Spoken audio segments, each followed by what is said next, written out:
up, YouTube family? It's April G Showers back at y'all with another episode of An Hour with April G Showers. We got King Blitz in the building. I'm doing all that. What's happening? Kingdom. What up, Queen? Yes. So happy. Man, I appreciate you. I appreciate you. Let me do my fist bump and we'll get started. April G Squad. You delayed me too long. You seen I was anxious. I was already halfway there. Fist bump. Love y'all. Let's get it. You know. So first, just tell me a little bit of background about yourself, like your age, where you from, family, kids, school, whatever you're comfortable sharing. I'm King Blitz. I'm a father of three. I'm from Atlanta. I'm a music producer, hip hop artist. Well known for the reactions that I do on YouTube. And yeah, man, I'm just a fan of April G. Oh, thank you. Yeah. How old are you? I'm 30. I'm my fault. I forgot. You sure did ask me that. Oh, you turned the big 30. Yeah. I'm getting up there. Oh, shut up. I'm 41. Knee starting to clackle a little bit. I'm 40. I'm 41.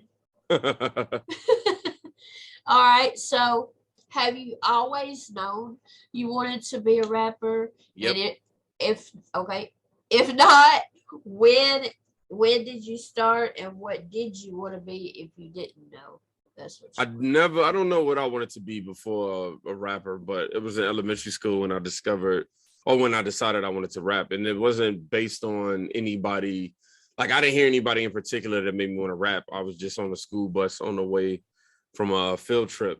And I was sitting next to one of my homies and I told him, I was looking out the window and I just looked at him and was like, yo, let's rap. I don't know where the thought came from and none of that. And, you know, long story short, we started rapping and thank God I was the wackest guy in the group. No, I really do. Like, I appreciate the fact that I was the wackest guy in the group because it showed me early that I needed to work hard. It taught me how to be able to deal with criticism, you know, very, very early. And it also gave me the trait of relentlessness. So, yeah, awesome. I always knew it since I was up there, man. I mean, down there. Can you play any instruments? Nah, I'm what you call a fake pianist. I can play when I'm playing. I can play within key and by ear, but I can only play when I'm making the instrumentals that I'm making because I'm like kind of crafting a melody. Then I try to remember it. Then I gotta rehearse it a little bit, play it, and then once I lay it down, it's over. So, yeah, that's the only instrument I can play is the piano. Yeah, I can play the voice. I can play the vocal instrument. Oh, we all know that. Now, I know you produce. How long have you been producing? I started producing at 13. Oh, wow. Yeah, it was one of them things where I was trying really, really hard to learn how to record. And when I was trying to learn how to record, I realized I couldn't afford the beats. You know, I was like, yo, Mom, can you buy this beat from me? How much is it? $70. Hell no. So you were forced to learn. Yeah. I'm not saying that, my mom, she supported me all the way through it. No worries, just come back up. Okay. But yeah, she supported me all the way through it. But like I say, and then in addition to that, I couldn't find beats or instrumentals that would move me. I'm a very emotional type of creator. I like creating shit that I feel, not just what I would think people want to listen to. So I would, I started learning how to get software and put it together and boom. Awesome. What is your writing process? Lately I don't write. Lately I've been just on the mic. Freestyling? I mean, people will call it freestyling. I call it verbally writing. Because I'm not just sitting there and just rapping the whole verse off the top of my head.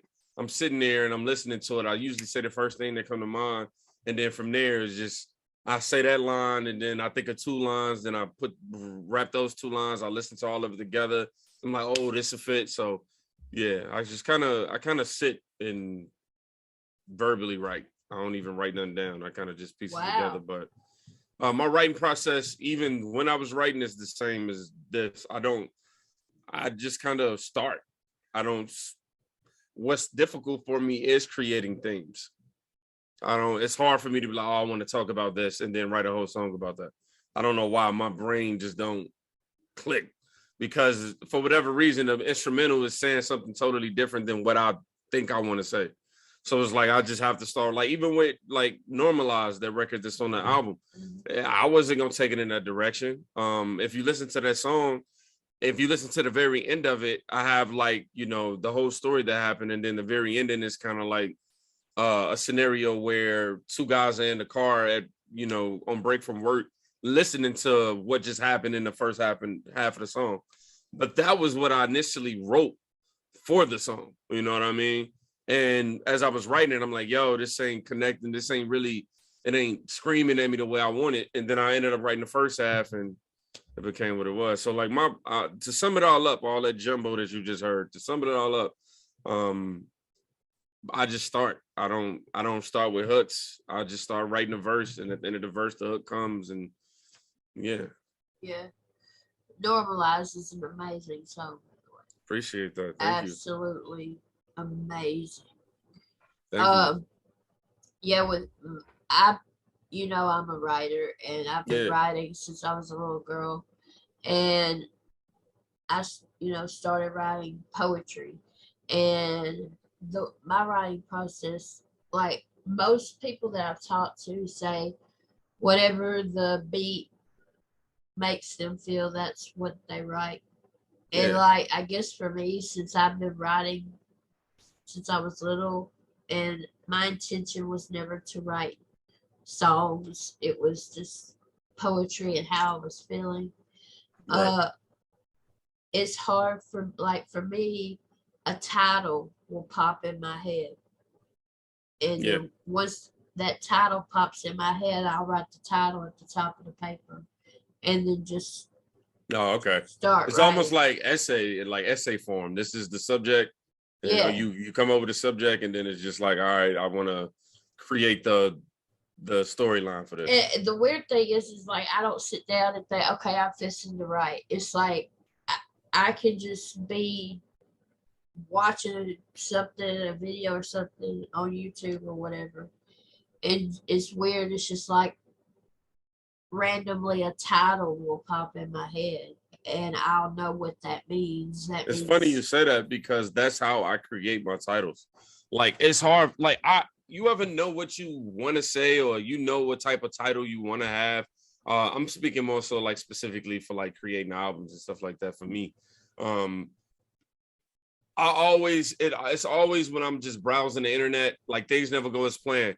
I'm just browsing the internet, and I'm coming up with all these different titles. I'm like, oh, this ain't working. I'm on Twitter scrolling, and somebody said, and some things just never go as planned. Yeah. And I'm sitting back like, things never go as planned. That's the title. Yeah.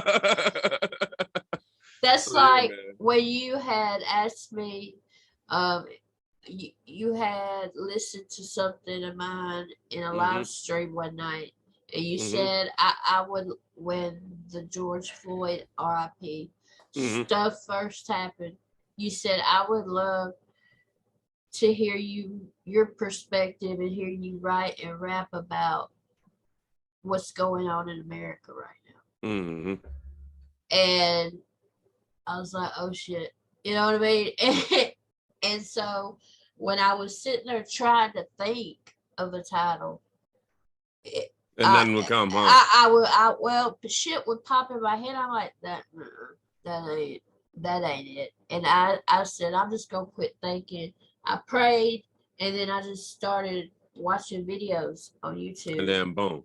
And then I was watching an interview, and somebody said it starts at home. It starts at home. And I said, it stops where it starts. Oh, that's it. It That's stops dope. where it starts, you know? Yep, And that's then, exactly how it happened. I know that feeling. and then I just started writing from there. I've never, in my original, which of course I'm not on your level or anything like that, you know, I'm not a professional or whatever, but I, I have trouble writing hooks. Now, if I'm doing a remix to a song that already has a hook, what I do is match syllables, and I can write a hook then. Yeah. But in all my original songs, if you want to call them songs, if you notice, I've never written a hook. You know what? You always straight barring it out too. Huh? I say you always just straight barring it out. Like it'd be cool because you'd be sitting there. This it'll be you. You got one page. You just,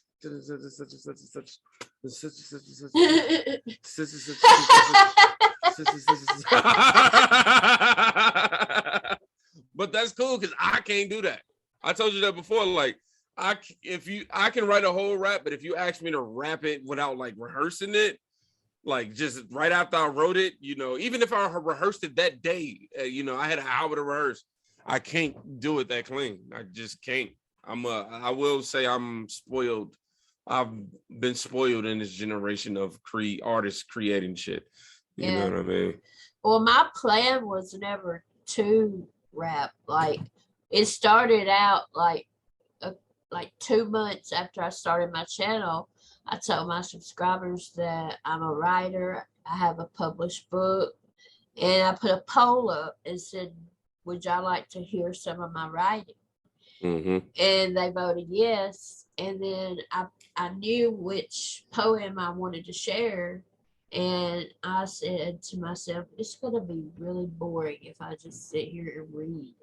You know what I mean? And I said, fuck it. I'm just going to pick out a beat and rap. And that's why I would always preface, I'm not a rapper. This, you know, that's what and all that. And it's crazy because I go back and listen to when I first started doing that, and then listen to like pain music, which is my favorite thing that I've ever rapped and written. And I see the evolution. I do. That's dope, right? Like tremendously. Like it's crazy. No, that's dope. So that's dope. Now, do you have like a family background of music? Didn't you say? Yeah. Your father played guitar, right? Mm-hmm. He plays the guitar to this day. But yeah, he plays the guitar. He a producer. And he formed a group that included my mother, called Unity. There was a gospel group. So yeah, I would watch them perform at all, you know, different churches and stuff like that. So yeah, music was some way, shape, or form just in my blood. However, I will say that it wasn't I'm pretty sure somewhere down the line psychologically it did, but consciously, they weren't a part of why I started, you know, doing music. You know, it wasn't like, you know, oh, I see them on stage, I want to be on stage. I never really had that moment. It was just once I literally was just like, I want to rap. It just something that was just stuck to me, and I just became relentless. And yeah. Okay. When and why did you start your YouTube channel, and how did you hear about YouTube? Marcus and Lim Script Work. They man, they even before YouTube, they always was on the latest. I remember they was on Vine, and they were trying to get me on Vine, and they became like Vine stars, and I'm just like, whoa. Yeah. So it wasn't no surprise that when they got to YouTube, they replicated. But Yeah, I remember. I can't remember who. No, Marcus was coming over for me to record him one day, and him and Lim was there, and they was telling me about YouTube. Like, yo, you should get into it. You should get into it. And I'm like, yeah. Months went by. Then I got invited over to Marcus's and them house because Marcus Lem's house because me and Dilemma Marcus just got finished doing the song, and we had just got finished doing a video, and people were reacting to it, and they were live. So I know this is a long story, my bad. But you're fine. So then I'm at their crib and I'm watching Marcus say, I'm gonna get ready to release this music. You know, I got these CDs or whatever, and I just watch people like, I'm buying it, buy it. And I'm just sitting back like, whoa. And he was just like, yo, bro, this, you gotta hop on YouTube. And at that time, I still wasn't a believer. So in terms of me being a reactor or, being a YouTuber. So then I started releasing some more music videos based off of the hype that I had got, after doing that feature with Marcus. So I appreciate him for putting me on the platform. And after I did that, the community was starting to say, yo, man, you should try reacting. And I was never really convinced on it. I did my first reaction video, which was Marcus, and everybody enjoyed it. Which is a hilarious video because I just thought I was the YouTuber. Like I was trying to be all editing savvy and all that. And then you go to the second video and third video that I reacted to. I had a really good start. It just started. I wasn't doing like crazy numbers, but it was just impressive. Me like, whoa, bro! I just reacted to a song and it just got this. Oh shit, let me do it again. Oh shit, let me do it again. Yeah. So at first it was more of a adrenaline rush, more of a, sub hungry thing, and then it became a passion. At first I was all in it because, oh man, I see my brother making it happen and I see him able to, make a living off of his music. I'm going in there with those selfish reasons at first, and then it became a community. Then I started meeting you and everybody, and it became something I was passionate about, so yeah, that's the journey I had to solve again. And what a journey it's been. Yeah, you started in August 2019, right? Yep. I started in November 2019, and you have 200 and what? 1,000 subscribers. I think I'm at 232. And just a little over 2 years, you have over 200,000. That is amazing. 232,000 subscribers, 1.7K videos on your channel, and that's absolutely amazing. And as I've told you many times, I remember when you were trying to hit 10K. I remember too. I remember when you surprised me and reacted to the very first remix I ever wrote in my life, the Regulate remix. And I said something about I'm gonna hit 100K like Squidward or something. And you was like, meet you there, sis. And it was awesome, and watching you grow has been such an inspiration for me. Like, I appreciate that. And I ain't gonna lie, look, I ain't even going for when you started reacting to K-pop. I was like, what the fuck is it? You know what I'm saying? What is he doing? But you gotta also remember. Well, it wasn't just you. I know, because I remember you got a little I got some pushback. Yeah, well, yeah, you got a little I don't know if angry is the right word, one day on Twitter about it. Yeah. Something I posted, and I can't remember. I can't remember if it was directly to what you posted or not. You will remember more than me. So yeah, if it was, you would know. It was funny because I didn't even mean it towards you or anybody else. I just thought it was a funny meme, and it was like because it said it was a meme, and it said I grew up in an era listening to this, and it was Eminem. And and it said that today's era is listening to this, and it was BTS. And I posted it because of Eminem. That was my whole reason for posting it, was because of the Eminem thing, not because of the K-pop shit, you know. And you fucking you took it personal.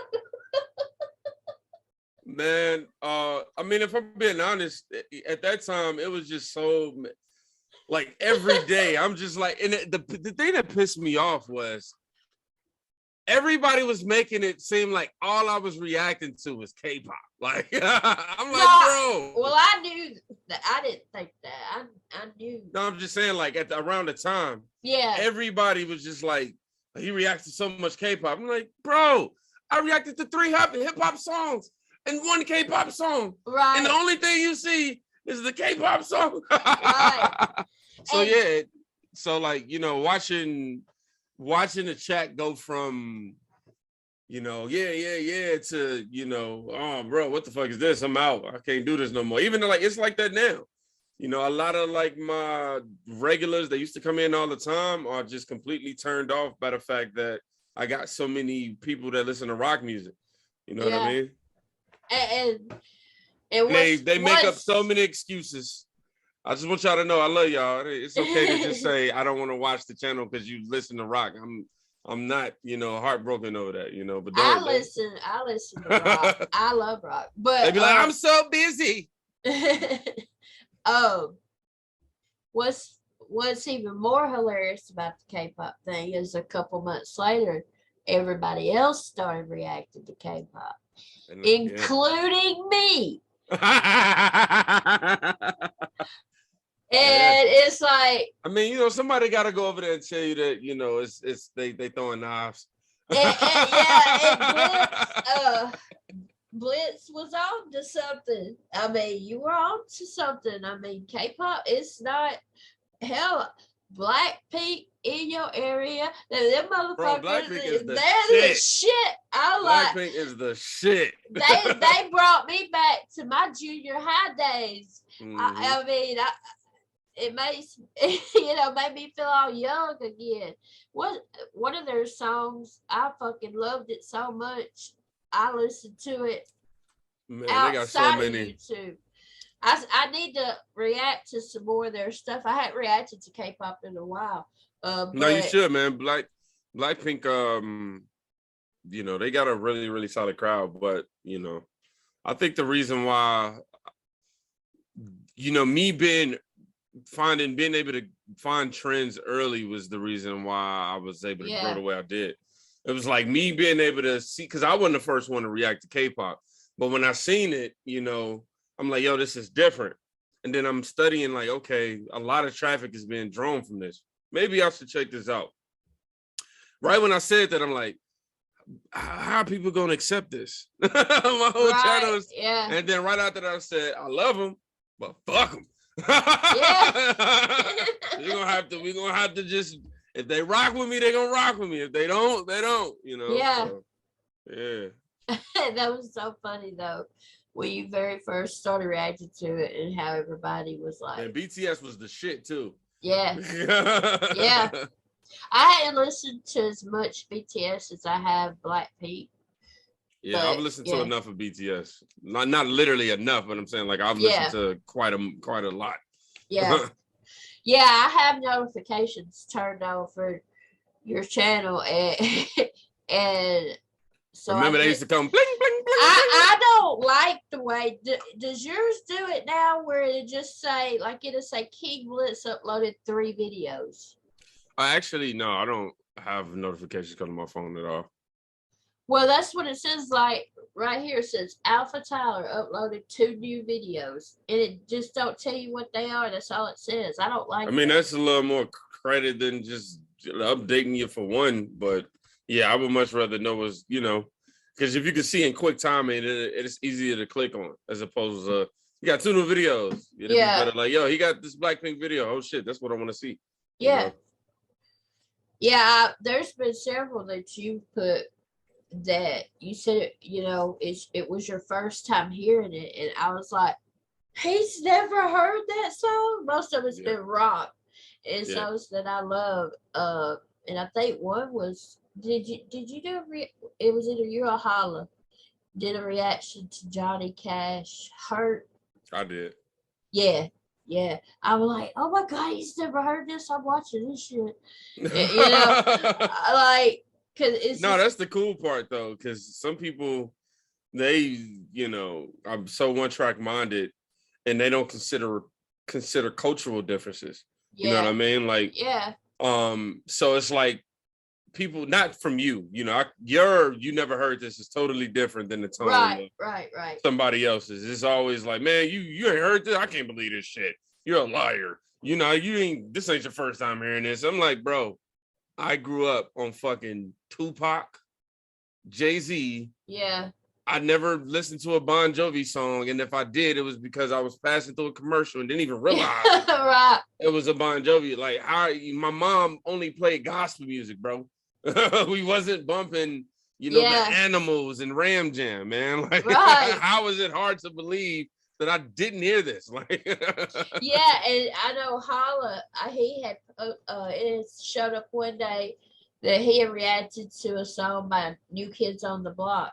Mm-hmm. And New Kids on the Block was my favorite boy band. They were my first concert I ever went to when I was 9 years old, with my little side ponytail on my head, with a little flowery bubble suit on back in the 80s, late 80s. And man, I wish I could go. I wish we could rewind time periods. I want to go to the 80s and 90s so bad. Our music was the best. But and it said it was his first time ever hearing New Kids on the Block. And I was like, what? Like, I get excited when I see first time hearing, and it's something that I grew up on and that I've listened to and still listen to and love. Like, I get so excited. I'm like, that's what's up. You know what I mean? Like, it makes me excited. I'm glad you told me that. Now I stopped putting the first time I listen to it, even if it is my first time. I know to bring that back now. Thank you. I love it. Like, I bet I've watched every single reactor who said first time reacted to Bohemian Rhapsody by Queen. Yo, and look, bruh. I even said it in reaction. I'm pretty sure I've heard this song, like, in spurts or whatever, like commercials or whatever. But I'm like, yo, this is my very first time hearing this song in its entirety. And that was honestly, that's the number one song that gets the most flack for that. It's like, bro, this is you heard this song. I'm like, bro, I said in the reaction that I remember this part. I've heard this. I heard this somewhere, but the song entirely, I've never heard. Yeah. You know what I mean? And like, it's amazing to me that people have never heard that song because it's such an iconic song.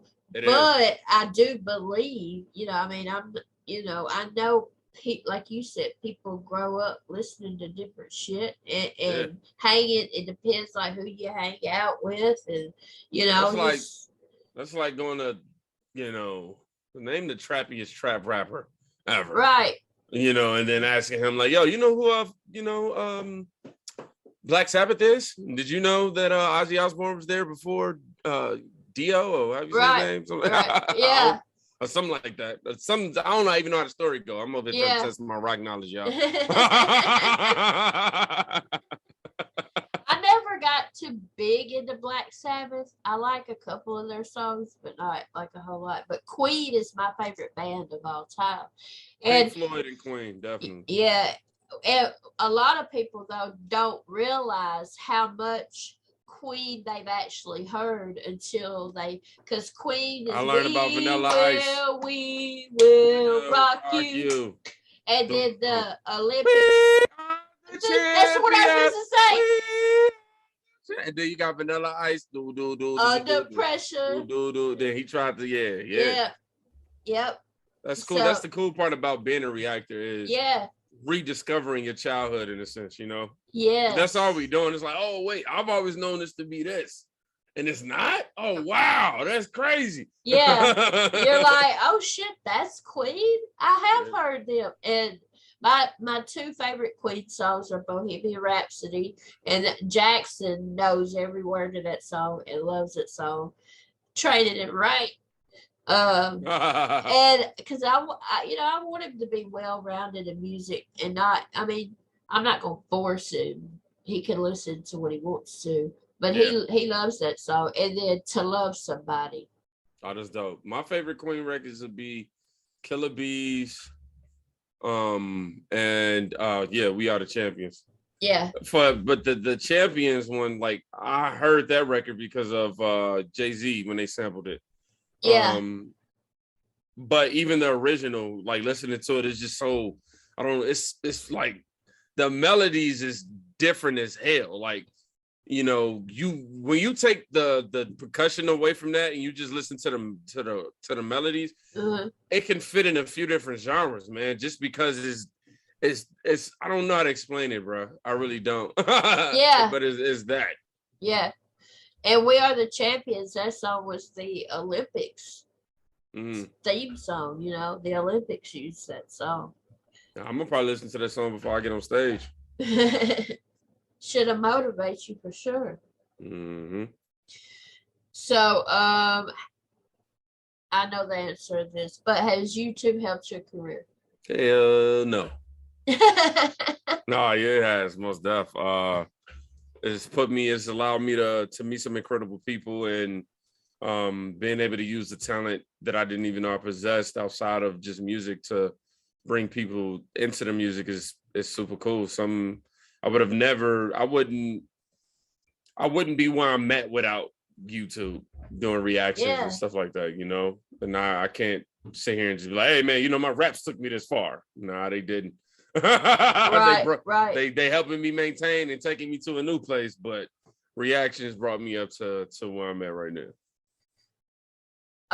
What are your hobbies other than music?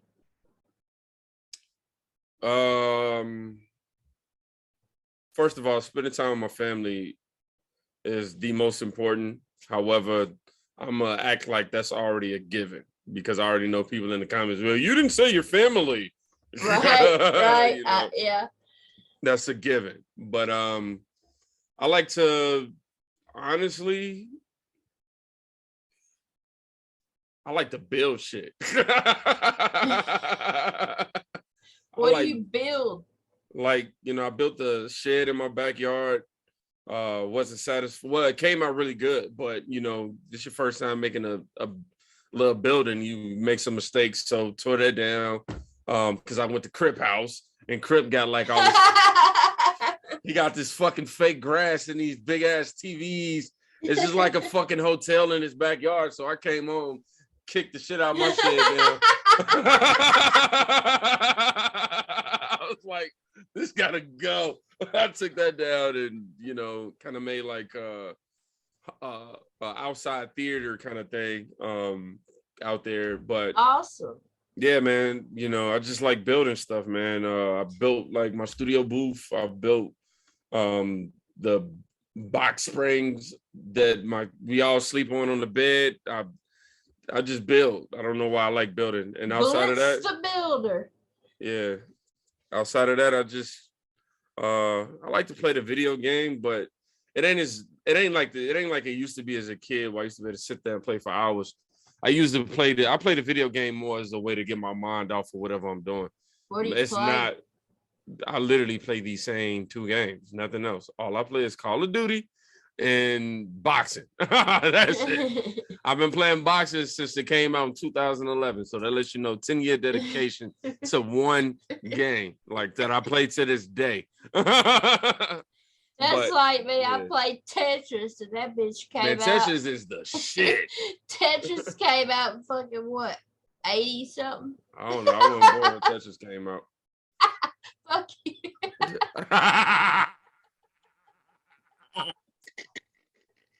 I just wasn't. Hell no. Yeah, I remember when video games were first invented. That's how old I am. Oh, that's what's up, man. Like, honestly, that's beautiful. Because crazy. Those are moments I wish I could say I had. Like, y'all remember when they announced Nintendo? You know? Yeah, I do. The first know? time I ever played the first Nintendo that ever came out, we had the Super Mario Brothers. The first one, Super Mario Bros. And I remember the controller on the left side, it was just up, down, left, right. That's it. And on the right side, it was A, B. One for jumping, and then B you would hold down so you could run real fast. Right. And I remember me and my cousins playing it for the first time ever. And I mean, this is all new to us, you know what I mean? Right. So, I mean, now we had Atari before that with the joystick, but this kind of video game was like, oh, you know, and like, when I would want to go this way or that way, like I'd move my whole body. Yes, and I'd be doing this shit. I was one of those gamers. Doing all I was one of those gamers. Now my son is like that, but I was the if I'm jumping, I'm like yo. My cousin was like, "What are you doing? You ain't gotta move nothing but." But that's how I be looking at my kids. They're like, bro, you jumping ain't gonna help you jump extra hard, right? Like that doesn't help the game. Like, so Super Mario Bros, Tetris, Pac-Man, and Galaga are my shit. I love Super those. Mario games. World is my all-time favorite game ever. Love it. Super Mario World. Love that game with a passion. What are some of your pet peeves? People who use my truth, the truth, shit. That shit annoys me because it's like I feel like everybody wants to change shit to fit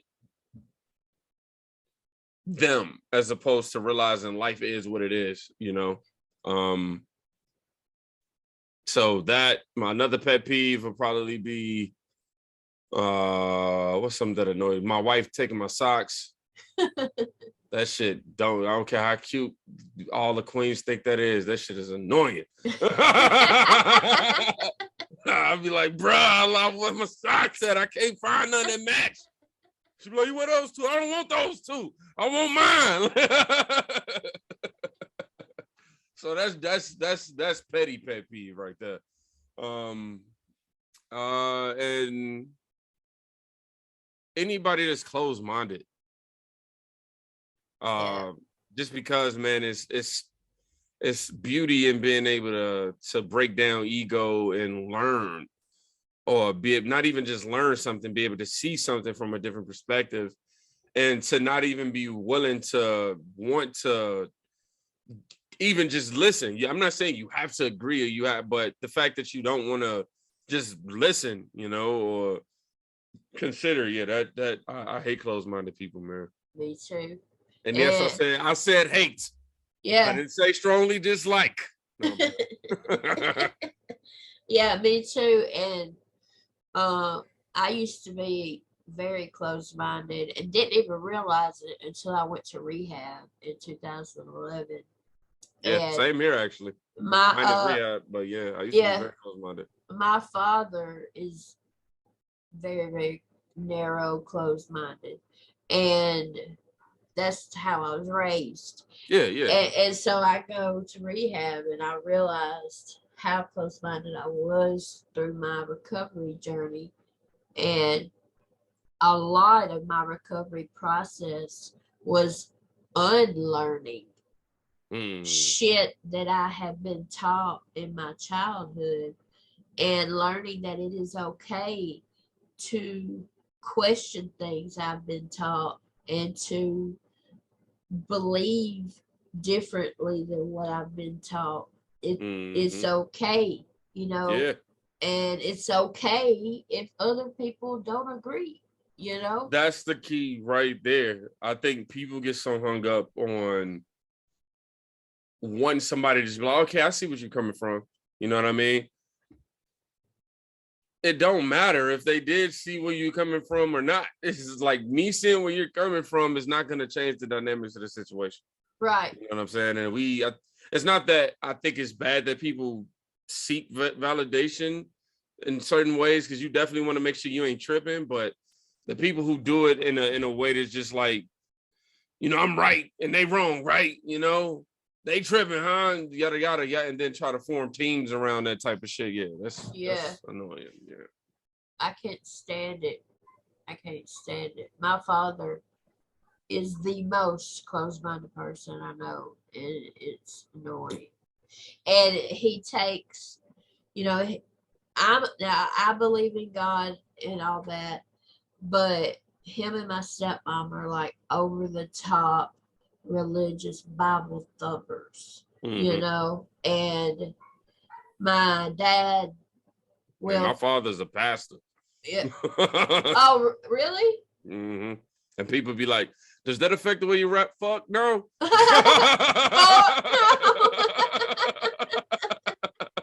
I gotta make sure I say fuck at the beginning of that, like, so you know. It sure don't. Yeah, my father, and it's crazy because like when he was married to my mom, he was not that. And now, don't get me wrong, I'm very glad that he changed. Yeah. And he turned his life over to God, and that's great. Yeah. But he thinks he's the only person that can change. Yeah. You know, I know exactly what you mean. I've been clean for over a decade, and to him, I'm still a toothless, fat, worthless junkie. But you know, another part of it is you realizing that you're not, and somebody having the idea of that you still being that, and you not believing that as much as I'm trying to project that on you, that pisses them off. Yeah. You know what I mean? So it's like even me, you know, growing pains, you know, I didn't know it all coming up or whatever the case, and I still don't know it all. However, I'm very, very firm. I'm very confident in my decision-making skills. That doesn't make me arrogant. That doesn't make me, I'm a know-it-all. You know what I mean? But I'm very confident in my decision-making skills. And I know what I usually want before I walk into a room. So it's like when people see that I'm firm like that or whatever, it's, who he think he is. Yeah. You really, then they start bringing up your accolades without you saying nothing. Oh, you think because you take 9, you da-da-da-da, you think you, it's like, bro, I didn't say or do nothing. Right. I just said I didn't like this color. And all of a sudden I'm being stubborn in Hollywood because I don't like a color. Yeah, exactly. You know, so as it relates to you, you know, you being able to get clean, and being able to prosper the way you have, I'm pretty sure deep down, he doesn't want any ill will towards you, but him being in that mind frame of, like you say, he think he's the only one who could do better for himself. I can only imagine him projecting on you what's maybe in his subconscious. Have I really changed? Have I really overcame these things? You know what I mean? She comes here now and I'm over here like, you know, I still think of you this way, but really I'm probably just looking in the mirror on myself, not even literally at you. I'm probably just trying to project that on you as an excuse, but that's just a whole idea. That's the way I would be looking at it. Even if he didn't think like that, I would conclude him as that, just so I can go to sleep easier. Yeah, it's, you know, I would be lying if, you know, I said it doesn't hurt, because, yeah, of course, you know, when it comes from the, you know, your mom, your dad are the two people in your life that's supposed to love you unconditionally. That doesn't mean they have to agree with everything you do. Yeah. But you know what I'm saying. Yeah. I mean, when you call one of your parents and say, hey, so yeah, I was told I have stage C, congestive heart failure, and I have 1 to 5 years to live. And then your parent says, okay, you want me to feel sorry for you? You're a junkie. You did it to yourself. You deserve to die young. Yeah, that's some shit that'll get you. You know what I'm saying? Yeah, I need to hear that song, April. We need to hear that song. What that song at? Like, I want to hear the booth tens too. I want to hear you in the, you motherfucker. Zed. I want to hear all that. I want to feel it. But no, on a serious note, yeah, man, that's traumatizing. I don't want to assess it too crazy because I know that's your father, and I'm the. Hey, I have 2 friends that are nurses. One's retired, one is still working. That tell me all the time, I wish I could meet your dad face to face and punch him in the fucking mouth. Nah, man, if I was you, I would have fun with it. Because for me, it's just like I only get one father, and I do acknowledge that. As much as he pisses me off, the day that he's no longer around, hypocritically enough, despite how I feel, I know I'm gonna miss him. You know what I'm saying? Yeah. So while he's here, I'm gonna figure out the best way to deal with him. So if dealing with him is us throwing jabs, I'm gonna throw jabs back, but I'm gonna only be playing because in my mind, I'm already at peace. I already know what's gonna happen. I already know how he conducts himself. So instead of, I'm just pissing him off. Watch this. I ain't doing this no more. Yes, you are. You such. Yeah. Got your ass. You think I believe you? You hungry? You hungry, exactly. Motherfucker? I'll go cook you something to eat. You mean ass motherfucker. But that, that's one of my pet peeves is what he does is he takes Bible verses and molds them to fit his narrative and takes them completely out of context. Oh yeah. All the time. Like one of his favorites is in Proverbs. He says and he always says the Bible says if you don't work, you don't eat. And this is what he always says. And that's God saying that, not me. That's God. And I'm like, Dad, that literally means people who are able to work and are just lazy and don't fucking work. Yep. And that's what that means. Not. Yeah. I remember my mother used to say, the Bible say honor thy, mother and father. And I say, and it also says parents do not provoke your children to anger. To wrath, yep. Like, can you finish? Can you finish that one for me, Mom? Like, don't just end it at that. Yeah. I've used that one on my dad too. Yes, I have. And also, one of my favorites is, why do you pay attention to the speck of sawdust in your brother's eye, but ignore the plank in your own? Yeah. I love that. I love that verse too. I love that. It's just like, look at your stones in your chest before you try to point out somebody else's. Yeah, and just because someone struggles with something differently than what you struggle with doesn't make you better or worse than them. And like I told my pops one time, I just told him straight up, it's like I'm past the part of trying to hurt my parents' feelings or not trying to hurt their feelings. Yep. It's more like, look, I'm an adult. I have no intentions on trying to hurt your feelings. However, as an adult, I got to keep it real. So when I go to him if I go to him for advice and he start going on the preachy stuff, not to diminish it or demean it as like preachy stuff. I'm just, but when he start doing that, I just, Pops, I appreciate all that, but I need a dad. You know what I mean? Like, I know you're a man of God, but I need a dad right now. I need to know when the Bible was closed and you was my age and you was doing all this, what was the decisions that you learned? I need to know that, before I already know about, I don't know everything, but I already know who God is. You've already instilled that into me. I already know that I need to develop a relationship with that. However, I need to know you as a human. You know what I mean? Exactly. I need to know your human response, You'd be like, well, son, anything I say is Bible related. Dad, forget my language, but bullshit. Bullshit. I mean, you're still a human. You still have natural man emotions. Exactly. Pretty sure you see a woman, and if she's attractive, you have those natural man emotions. You know how to control them, obviously, you know what I mean? But the point is, you're still human. I need the human side of you right now. Exactly. Okay, what is your biggest struggle in your life and your biggest struggle in your career? It's actually the same thing. It's me not being able to get out of my head. Like, I have so many great ideas and so many things that I want to do.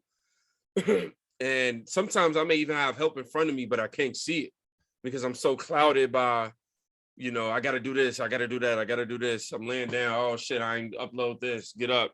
I'm uploading this. Oh shit, I forgot to do this. Like, that's been a problem in my life and my career, because in my career, I'm always focused on too much. You know what I mean? When I should be focused on a few things and then a few things later. You know what I mean? In my personal life, because I just want to spend more time with my family. You know what I mean? Like, I do spend time with my family. I do spend more than, I guess, the average U.S. citizen would who works, but it's a great deal of that is, I got to go in here and do this research for this. I got to go in here and plan this video. I got to go in here and react to this. After I get off reactions, I got to record the song because I got to have it ready before this day. It's always something, so, but it's a blessing. And I can't wait for, I know we still on the EP, but I already got a record for the album that talks about that very thing.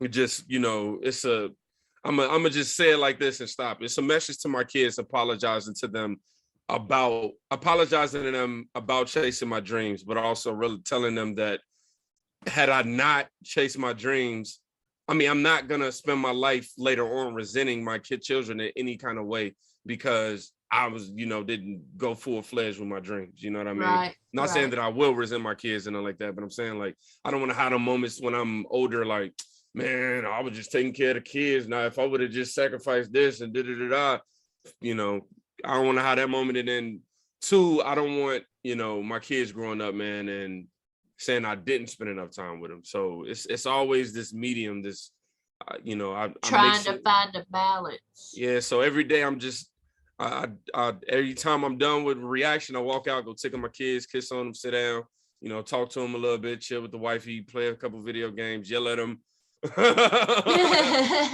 come back in here, do my thing, come back out to repeat the process, so that's how I do it. It's kind of like work, family, work for 2 hours, family for 2 hours, work for 2 hours, family for 2 hours, work, it's kind of like that. Yeah, it's the same way with me because I'm doing TikTok now too. So, I'm trying to keep content on there, content on my channel. It's crazy. We content creators, man. You ever thought about that? Like, yo, we are actually content creators, man. Yeah. It's crazy. It's crazy. I never in a million years thought I would be what I am today. Ever. Outside of the rapping, the same. Yeah. Yeah. Honestly, like, we didn't know we was gonna meet Tech. Hell no, I would have never in my life thought. You know what I'm saying? Look at us now. Oh my Lord. I'm very, at the end of the day, I know that I'm very blessed. And even though as human beings we tend to focus on the things we don't have and what we haven't done, and I'm my own worst enemy. Facts. I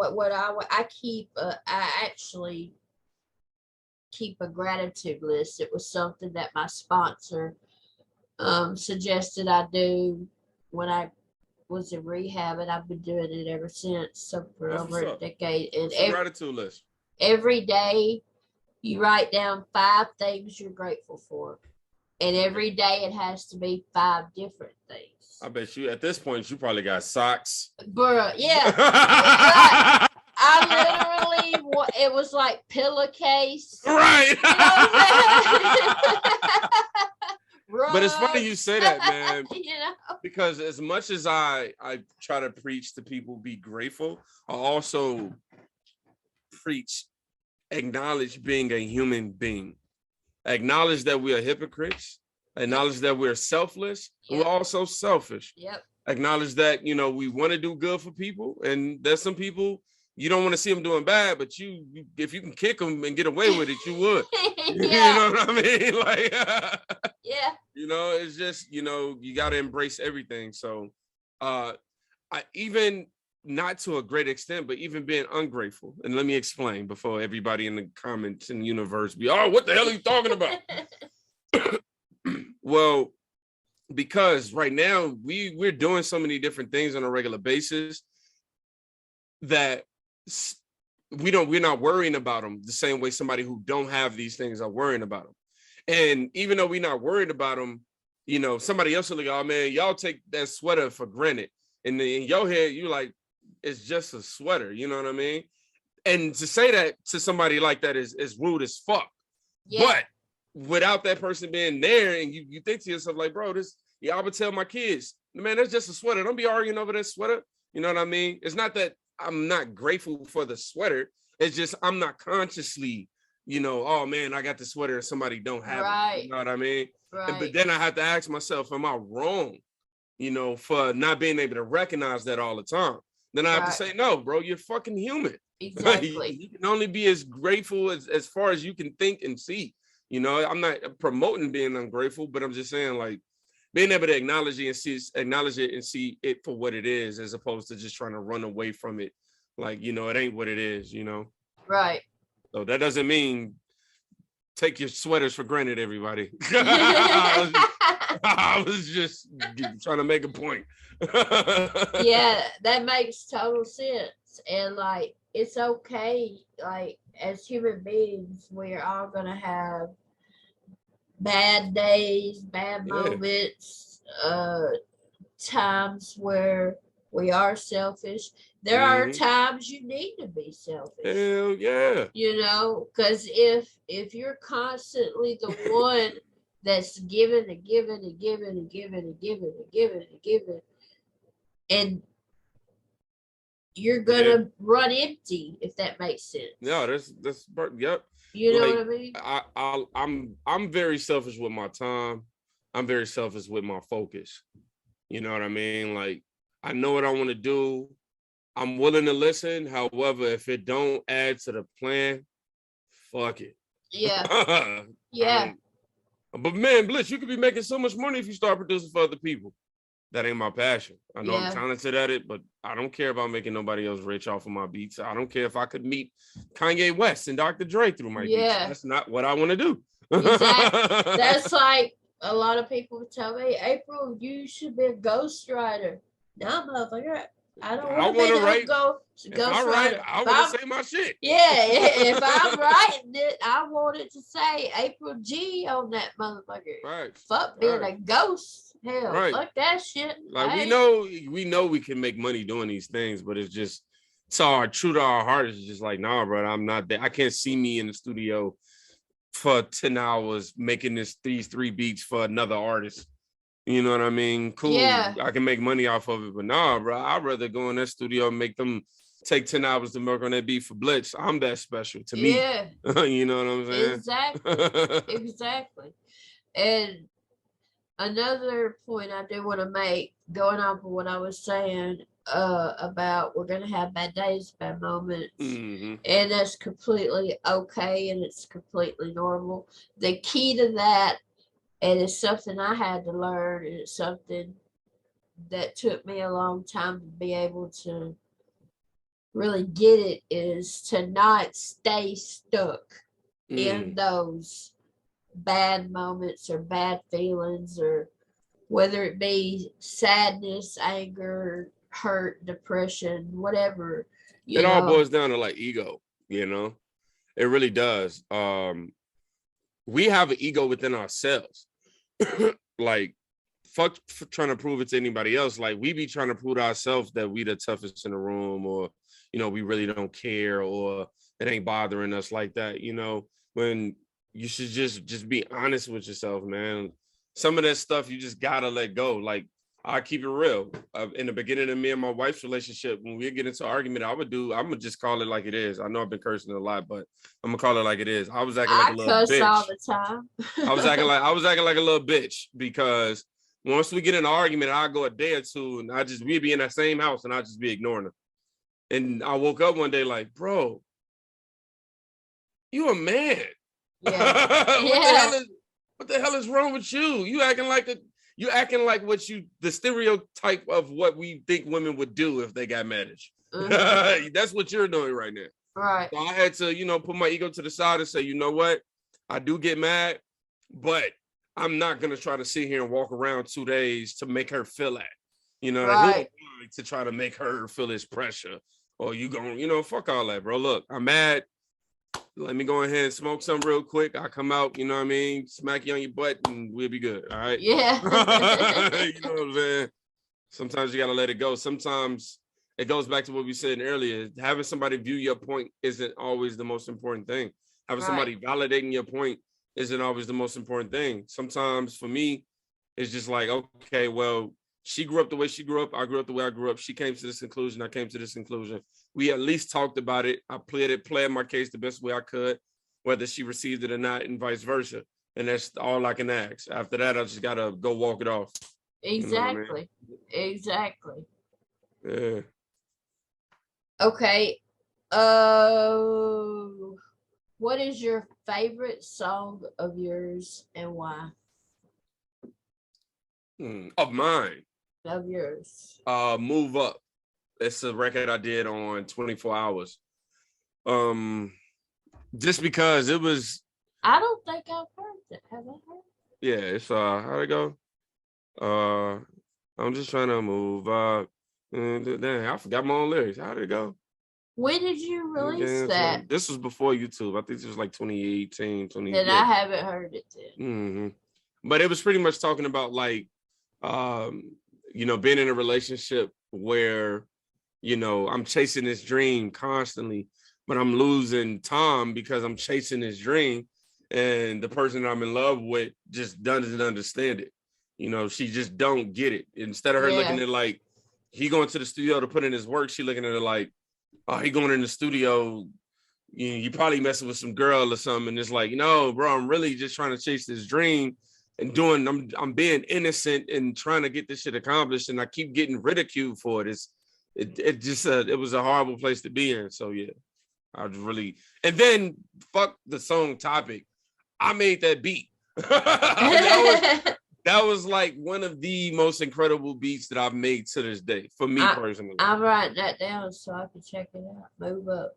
Yeah, so yeah, that beat is top 5 King Blitz beats of all time. Awesome. Yeah. So, I know. I love your song. I think you released it before I started YouTube too, but I've heard it. The Ghetto. I already knew that was coming. I was gonna say it, but I was like, no. That is my jam, bro. Man, I wish I could go back. I wish I could go back to that time period. Like, Maria told me about that song, and I'm so grateful she did because oh my Lord, man, that's my jam. Ghetto is a hood classic. That is my jam. I said hood classic. It's a King Blitz Kingdom classic. You know what I mean? Like I love it.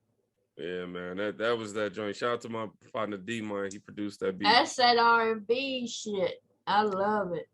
I'm definitely bringing that wave back on the next album. Shout out to Samad, because he the one who encouraged me to get back into it. I've been trying to get away from the using my vocals a lot. But he was like, bro, you got a good voice, bro. Keep using it. I'm like, nah, man, I want to get away from the singing stuff. He's like, what? I was like, yeah, okay. Yeah, Samad is amazing. He's insanely talented. His album, oh my God. I'm so happy I heard it before all of y'all. He played it for me. You know what I mean? He played it for me in Broadband. I got to interview him too. And like, yeah, I told him, but he knows, like, it's not like I just fuck with Samad. Like, for me, it's like the same with Merkums. Yeah.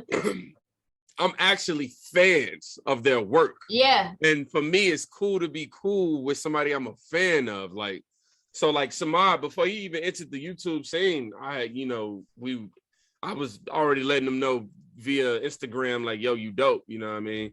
And shit like that. Then when he came to the YouTube scene, I immediately, when I first seen Samad name pop up, I was like, oh shit. Yeah. I know who Samad is, you know. Same with Merc, man. It's just these guys lyrically, they intimidate me. Yeah. You know what I mean? And that's as a writer, that's the greatest thing ever, because intimidation breeds motivation. You ain't finna goddamn eat me alive, bro. Whatever. Whatever, you know what I mean? So I'm just saying that to say, like, they talented as fuck, and I truly believe in them. If we never was to work ever again, I'm a genuine fan. If I was to never get a phone call from either one of these gentlemen ever again, and they hit up Atlanta, I will pull up to the show and be in the stands as a fucking fan. I don't have to be backstage and none of that. Right. Like, I fuck with them. You know what I mean? Samad, when I interviewed him, I asked him, would he freestyle for me? He's like, yeah, sure. And I was like, yay! So I got so excited, and he goes, oh, right now? And I'm like, yeah. and he started to freestyle. He's like, it's hard to do it without a beat. I was like, well, you could put a random beat on if you want to. He's like, I'll do that. Yeah. And he made a beat right there in under 2 minutes. Yeah. Like, just made a beat, a good one. Like, it was a good beat. And I'm like, he oozes that shit. And then he was like, this is what we're going to do. You type words in the chat box, and then I'm going to freestyle using the words you put. And I said, oh, you do the Harry Mack type shit. And he had heard of Harry Mack, but he's never watched anything of Harry Mack's. And I'm going to get to a question about that with you here in just a little bit. So, I told him to check Harry Mack out though, because Harry Mack's fucking amazing. No, he's fucking insane. Oh my god! And so I was typing words in, and Samad was freestyle, and I was my mind was blown. Shit, I wish I could do that. I gave him the word Tennessee. And right before that, I had gave him New Jersey, you know, because he's in Jersey, I'm in Tennessee. And he's like, and you know that they ain't worthy. And you ask me where I'm from, I'm going to tell you New Jersey. And he was doing all this and all these different flows and cadences. And then with the Tennessee, the way he did it, he said something like, and when you ask someone their top 10, if they don't say something, and then he split up to the C. He's like, and they'll say it's 10 IC. 10 IC. And he was talking about like he's the top 10, all 10, like 10 IC, 10 Samad. See, Samad, I can't even tell you the gem that he gave me in terms of writing. But he gave me one trick. Like he told me a method he gave me a method to his madness in terms of how he be writing those bars. Yeah. And that one trick, it made me creating bars so much easier. That's why, like, this very next, like, I know we got Unsubscribe, coming out, but the very next album, man, is gonna be, oh my God, it's gonna be insane, man. It's good. I'm excited, and I'm only 3 records in because I'm excited. Like, we ain't even got the EP out yet, and I'm already worried. I already got the title and everything. Like, I'm just excited, man. I asked him his writing process, and then I also asked him about his masterpiece of a song, Hi Kanye West. Oh my God. I don't want no smoke with, bruh. I don't want no smoke with Samad. My reaction to Hi Kanye West, look, I did not realize that song was 9.5 minutes long. That's how good it is. So I put, mind you, he did that while working on his album. Yeah. And so I put my headphones on and I had it pulled up. Then I hit record, and then I looked at the time. I said, y'all, go get some popcorn or some chips, some Coke or something. Because this bitch is 9.5 minutes and it's Samad Savage and he bars the fuck out and I'm a bar breakdown. My fucking reaction, dog, was an hour and 45 minutes long. I bet he loved every minute of it. Oh my God. All me and my wife, what we do before we watch your reactions, we'll smoke on a little bit of something. Everybody's got to get ready to eat. because it's a moment, you know. It's like the same way I feel when I'm going to go watch an anime or something. It's like, yo, I see the reaction, I'm like, oh, I can't watch that till later. Like that's literally how it'd be. It'd be like, nope, I can't watch that till later. And then I'll be like, yo, my wife will come out. April posted the reaction. I'm like, yeah, you better not watch that shit until the night until I'm done doing all this. So we'll get some drinks or whatever, and we'll just go outside, cut it on the TV, and just sit back and, you know, laugh and cry with you. Yeah, because I do all of the above, that's for sure. But yeah, and then when he broke out into that, she give me money, the gold digger, I was like, oh shit, here we go. And but every line in that was a bar. Every fucking line. I can't do that. And I'm a certain type of artist, right? Yeah. I'm a certain type of artist, and I've realized that I do well just staying in my pocket. I ain't trying to, but these guys like the Lex Bratchers, the that's some mods, Lex. You know, I even got to put Duran the Rapper up there too. The way that they able to deliver their shit is just like, oh, I'd rather be cool with you. I'd rather be on your side, all right? That song, Mama Made It, with Lex, Samad, and D-Rock. Oh my God. Oh, when Lex was like, yeah, I'm a microwave. Oh, that shit was so hard. I was like, oh my God. I literally, when I first heard the line, I literally put my headphones down. I did too. I took mine out. I was like, bruh. Oh and I said, y'all one more time, and I'll go back. And I do it with, I said, ding, I'm a microwave. And then I say, one more time. I'm a microwave. One more time. And I did it like 5 times.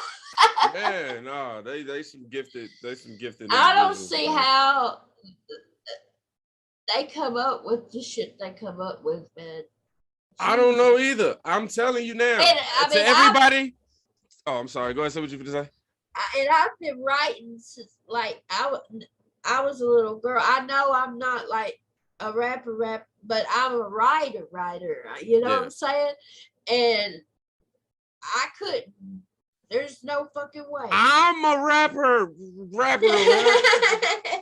And I'm telling everybody who wants to know their secrets, I've asked, you know, a great deal of them like their process, just because I'm a student of the game. I never stop being. I'm a student of the game. Yeah. Somebody got possesses something that I'm like, yo, I'm trying to possess that skill. I'm not too proud to go ask, yo, how did you, you know? And I'm gonna tell y'all now. They gonna tell you something along the lines of it ain't much different than yours, and it sucks. Cause you're like, bro, give me the fucking cheat code. I want to know how to be that great. Lex, I watched. She's does a lot on TikTok, you know, and everything she does, I'm just blown away. I'm just I can't keep up. My brain, like I'm a bar breakdown channel, and a lot of her shit just, and then I'll re-listen to it, and I'll be like, "Fuck," you know what I mean? Like, you know, but oh my God, they're both just amazing. Which did you watch my tier list? I can't remember if I did. Yeah, I did. Because you put me on there. I think I was an 8. You were one of my goats. Oh shit, that's dope. It was the most recent series, just a couple months ago. Yeah, I'm gonna have to go rewatch it then. I'm gonna go. I'll find the timestamp for you, so you ain't gotta watch the whole thing. You know, you shoot me the video. I gotta see that. But when I want to say I seen it, man, but I don't want to lie either. I asked Samad though about his High Kanye West song because I think that is a brilliant masterpiece. Mm-hmm. I hope and pray Kanye West sees it. And I actually DM'd Kanye West the link to it. He may never see it in his life, but damn it, I tried. You gonna know what April G is? But I want him to know who Samad is with that song. Fuck April G. You know what I mean? No, I'm just saying, like you said, you DM'd him. You don't know if you're gonna say it. I'm like, oh, he gonna know who April G is. But and Samad said he did something, and he said this in our interview, so that's why I know he won't mind if I say this, called organized freestyling. And now, I had asked him about this right after I reacted to it, and when he told me the DMs organized freestyling, and I just pretended like I knew what that was, and I was like Googling what is organized freestyling, and I couldn't find nothing about it. But then he explained it to me in the interview with him, and I was like, "You freestyled," and he said it took him 3 days. He didn't really write none of it. He just organized, freestyled it, and do the video, and edited that video. And I was like, yeah. That man is a beast, bro.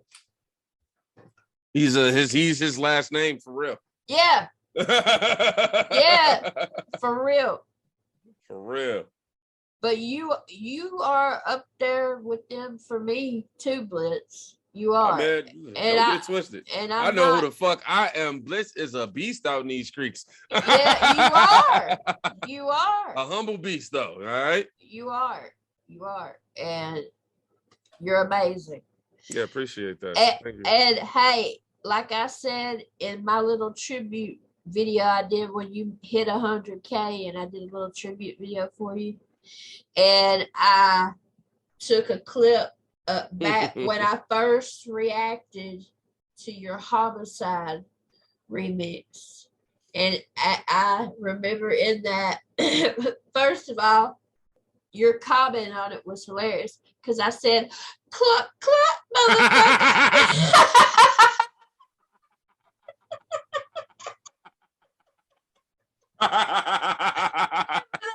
I remember that like a month ago. I said, "Hold on, did he say what I think he said? Let me go back and make sure before I say it." And I said, "Yeah." He said, he said, "Yeah, you a duck something.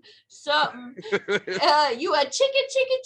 And then I said, "Cluck."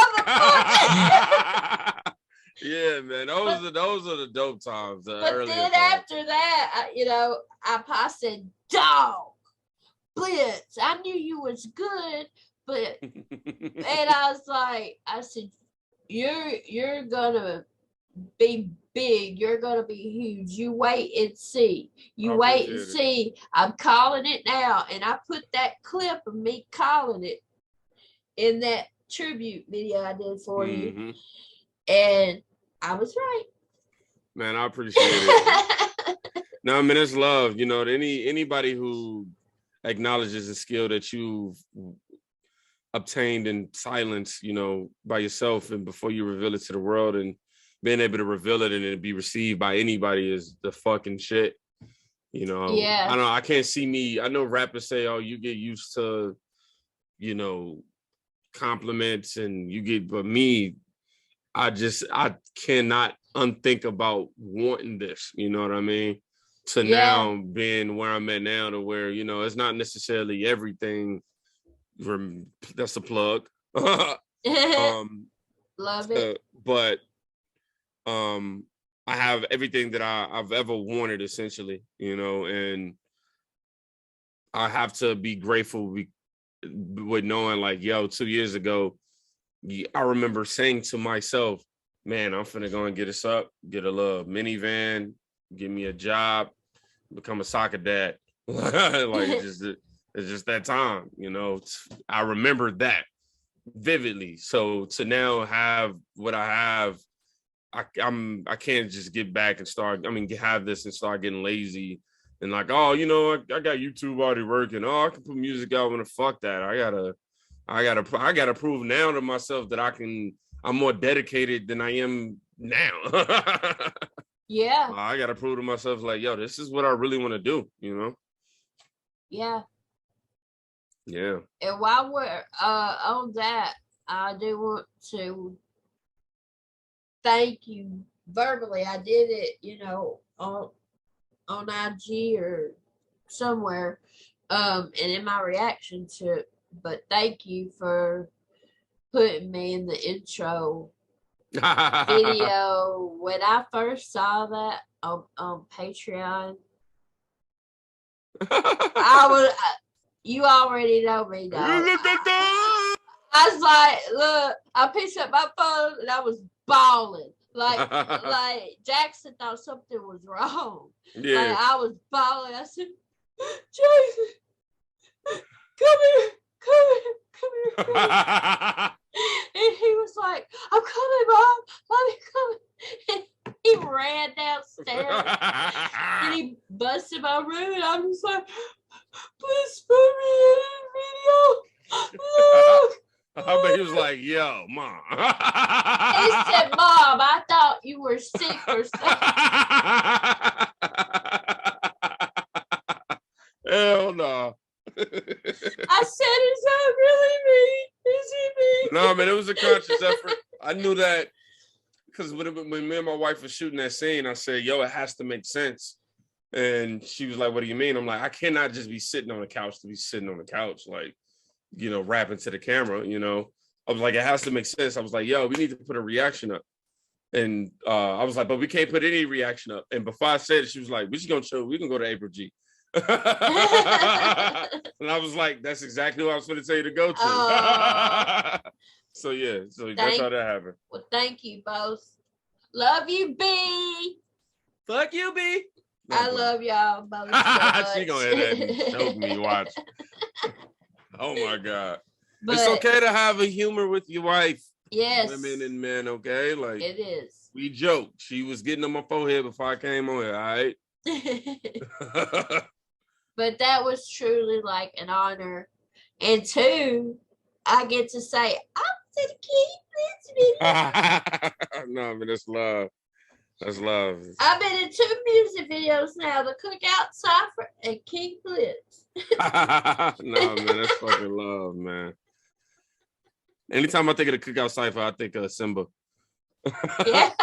So she had a rock that was so funny to me. I was like, bro, why are you rocking like that? She's like, what do you mean? She was in there like, I was like, yo, you okay? She's like, what do you mean? I was like, oh shit. You're like nothing. I had that. I was like, all right, well, my laugh and your rock is even. When I think of the Cookout Cypher, I think of a lot of shit, but I remember the cup. You remember when he threw the cup backwards? You don't remember that? Mm-mm. It was when we were in the little warehouse thing shooting the video before we had went outside to the parking lot. Mm-hmm. So we were in the warehouse and Postcard was up there. Remember, as soon as you said Postcard. He threw that cup and as soon as you said Postcard. Caught it! No, somebody like bounced it with their hand and then Crip caught it, act like he took a drink, and then I was like, yeah, that was like, oh shit. Yeah. That was not staged. That actually fucking happened. That's right. That's right. That was so amazing. I hope one day we can all get together. Man, it has to happen again, man. I know that COVID and everything happened, and then you know all of the beefs in between the division, but I'm optimistic about next year, man. Yeah, me too.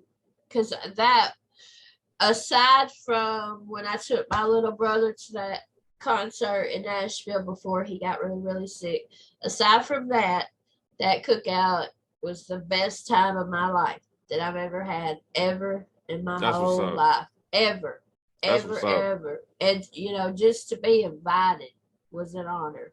You know what Yeah, I mean? man. And that Same was here. the first time in my life I ever performed, and I was complete trash. I wanted to do this my Superman remix because I knew all the words to it, you know, and my Hit 'em Up remix, Tupac Hit 'em Up remix is what I did, which was a diss to my dad and stepmom, which is funny. But anyway, and I had just written that 5 days prior.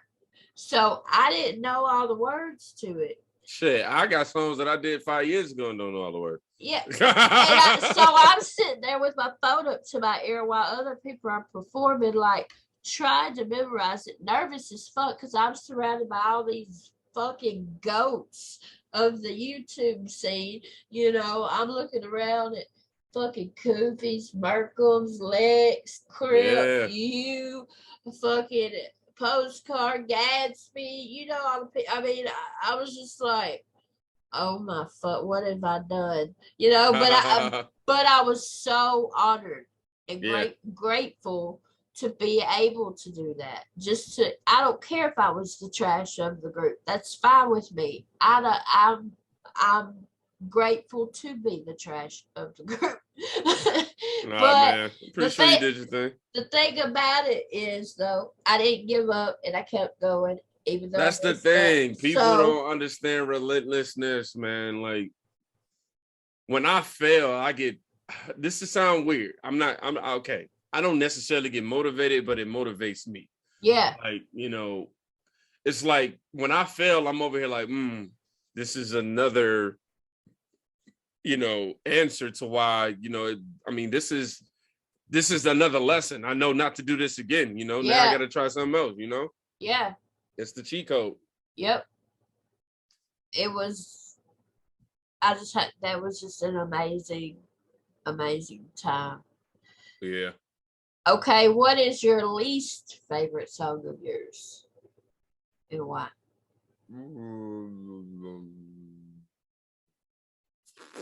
Dang, I really don't have nothing that's popping up in my mind.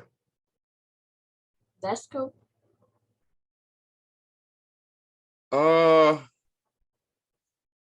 me think. Okay, let me rethink. My least favorite song from my last album. What about Layers? I don't know. I really don't fucking know. It's not even that I'm having a Kanye moment. I'm like, I fuck with all my shit. It's just like I can't think of a song that okay, anything that's like 2016 and behind. I cringe at. I'll say I cringe at that, but I don't have any like song that I'm just like, Yeah. All those songs has never been released.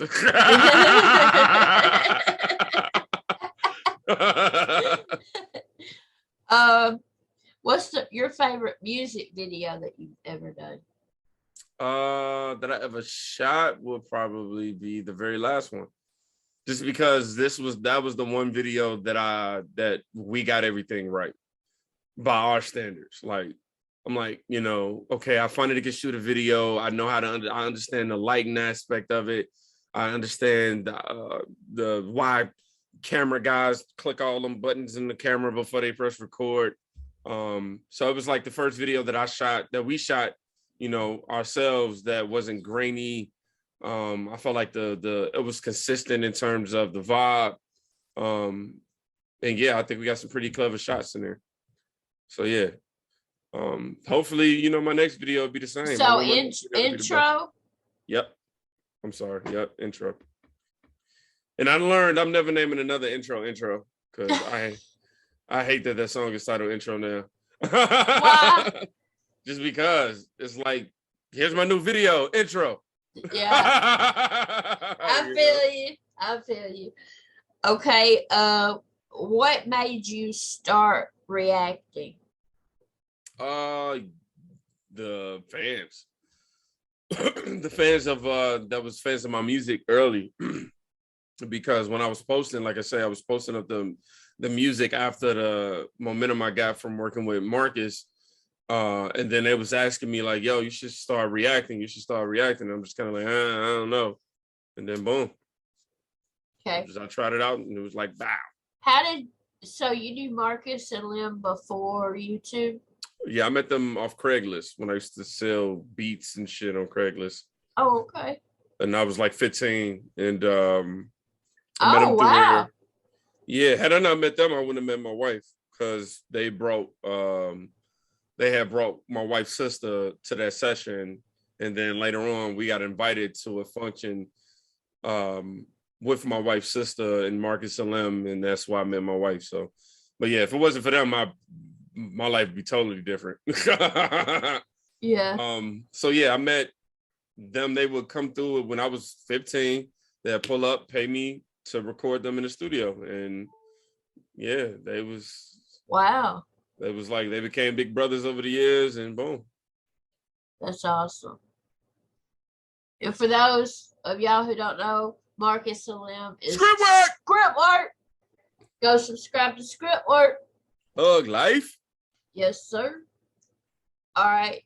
What are your thoughts on reactions and bar breakdowns to your music? The shit is amazing, you know. It just freaks you out when you get to watch somebody in real time, like pick apart your brain. Like that's so cool, and it's so cool because you start realizing you done things that you didn't even like.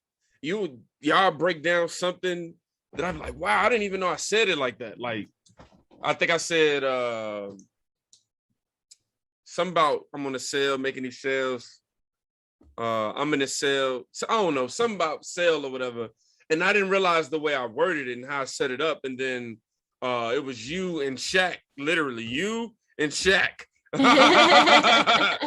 Y'all literally was like, yo, look the way he lined these up. He said, Shell, not only do I got bars on the sale, but I got bars in the sale. And then making sale, I was like, oh, I didn't even know I said it like that. I know I said sale 3 times, but I didn't know I put it like that. So it's pretty cool to like rediscover shit in the song, you know, from reactors. Yeah, I remember you commented on my reaction to Static with you in 6 seconds. You said I can always count on you to point out something I didn't even know I did. Seriously. No, seriously, like I'll be over there like, yo, what did I say? You know, what did I do? You know, let's find out the new scoop. For real. Okay. What is your favorite and least favorite reaction that you've done?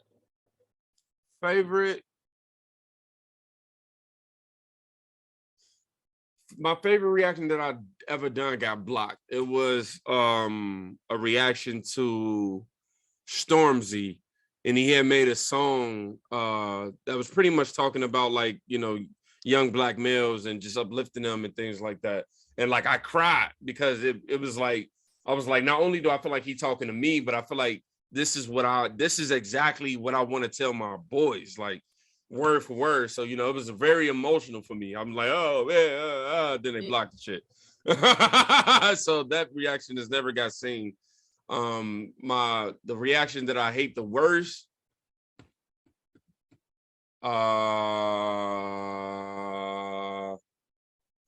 it'd probably be Dilemmas. It'd be the very first one because I was making so many mistakes. It had nothing to do with the song and all to do with me. I lied to go watch it. Oh my God. I kept hitting my hand on my desk. I was saying, oh yeah, I was doing too much, man. Like I said, I thought I was making this YouTube video, you know, like, so yeah. Who are your top 5 rappers dead or alive? I don't even know if I can go up to 5. It'd be Eminem, Jay-Z. Jay-Z is my number 1 rapper. I'm gonna just say that. Eminem, Jay-Z, Drake, Nah, that's probably who I'll stop at. I ain't really got nobody else that just come off the top that I'm like, I want to be like them as a rapper. Yeah, that's all I could think of. I want to say Kanye, but the new Kanye, the last 10 years of Kanye ain't the first 3 album Kanye, okay, is my favorite. My favorite song by Kanye. You know what? I don't mean to cut you off. I'll push it past that. My first 5, because he did drop 808s and Heartbreaks, and then he dropped My Twisted Dark Fantasy. Yeah. And those, as much as 808s and Heartbreaks didn't resonate at the time, bro, those albums are classics. Yeah. You know what I mean? So his first 5 albums of Kanye is my inspiration. Yeah, my favorite song of Kanye's will forever be "See You in My Nightmare." I love that song. So what album is that on? I don't remember. See You in My Nightmare. See You in My Nightmares. Oh, I don't remember. Oh my God, it's him and Lil Wayne. Oh, see you in my nightmare. How did you get there? That's on that gotta be on 808s and Heartbreaks. Let me see. Gotta be. Dang, I gotta go bump that album. I got the right to put up the fight. Come on, bro. Yep. I got to. Yep, that's on 808s and Heartbreaks. I know you Googling it, but I'm gonna tell you what it is. Let's test let's test this. Let's test this Blitz knowledge. That's it. That's it. When he says, "Baby girl, I'm finished. I thought we were committed. I thought we were cemented. I really thought we meant it. But now we just repenting. And now we just resenting. The clouds is in my vision." That's my shit. Yeah, that was a dope era of music. I'm happy I was alive for. Yes, that is my shit. My top 5, you already know: Eminem, Tupac, Tech Nine. Yes, sir. The unpopular one, NF. Mm-hmm. I am a sucker for substance. Yeah. And all of NF's songs are just straight up substance. Mm-hmm. And my little brother is actually who introduced me to NF. So that's what's up. The sentimental value there. And then the 5th one switches out between King Crooked and Joyner Lucas. Man, them guys are ill. Them guys are fucking killers. Hold on 1 second. My mom just texted me now. I want something from Taco Bell. So, about to go and text out your order. Let me get a number such and such. Extra da-da-da. No such and such. 3 chicken soft taco with cheese only and mild sauce.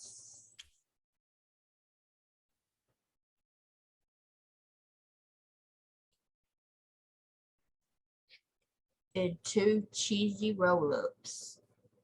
Hells yeah.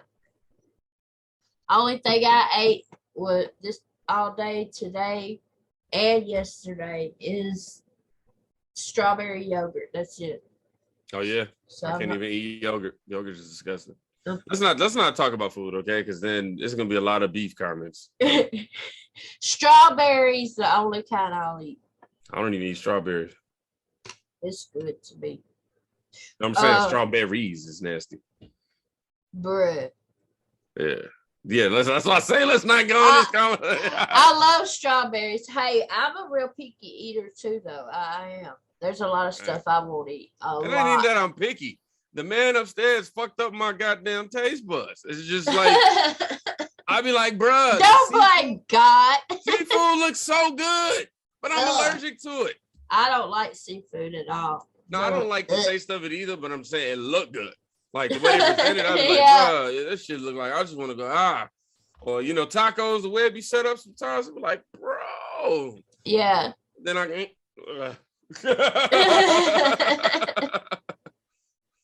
Okay, next is just like a list of your favorites. Your favorite movie. Django. Hey, I like that movie. I watch that movie every day. Not on repeat, which means nothing else was playing. Mind you, of course, I was doing stuff in between. Yeah. But every day for 3 months straight, I left that movie, and I have people who can validate that. Like, I'm not exaggerating. I'm not just saying it to say it. Like, I literally had that movie in the DVD player for 90 days. Damn. Literally. And I just kept, it was just, that movie was just so fucking funny. And I don't know what intrigued me to want to watch that movie that many times. I don't know. I can't tell you what I was going through. I don't know if I've ever watched the movie back to back that many times. Man, if I call my brother Junior right now, because I was at his house, I had my TV had that DVD in there, and every now and again I might pop it out to go to like a YouTube video on my computer, to watch some shit. But other than that, it was literally waking up to it, going to sleep to it, waking up to it, going to sleep to it, in the middle of the day smoking to it, in the middle of the day eating to it. It was literally a part of my day. I love if comedy wise, I love the movie Life with Martin Lawrence. Yeah. Classic. You go eat your cornbread. Hell yeah, he's gonna eat cornbread, motherfucker. There's so many movies that I love. All right, your favorite color? Blue. Mine's black and blue. Uh-oh. Favorite animal? My kids. Ted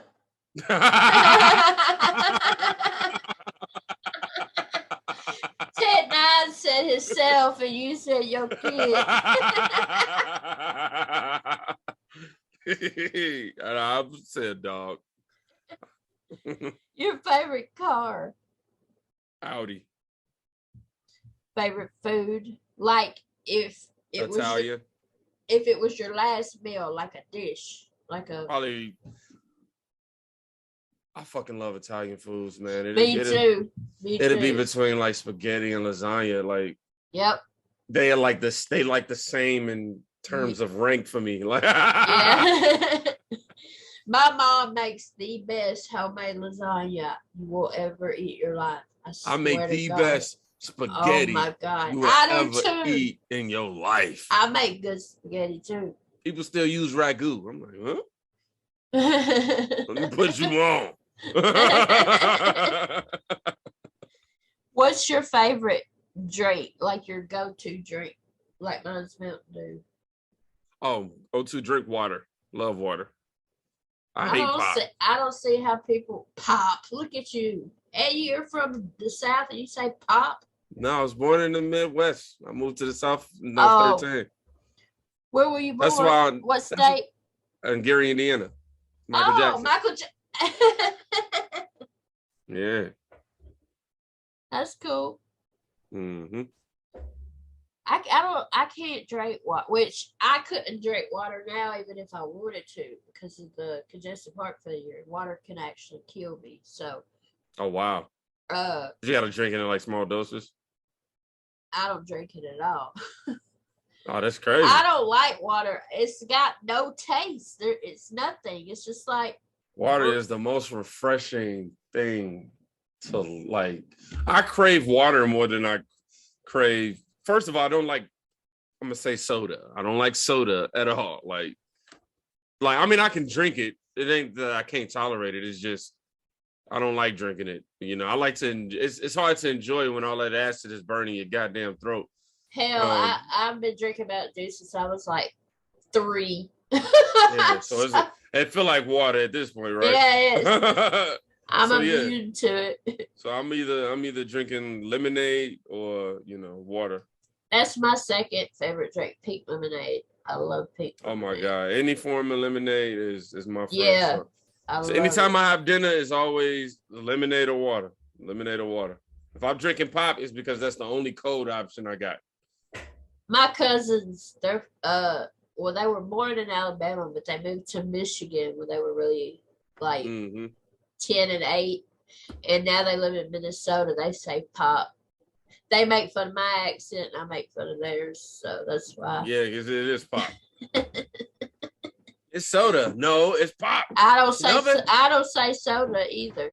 Hold on.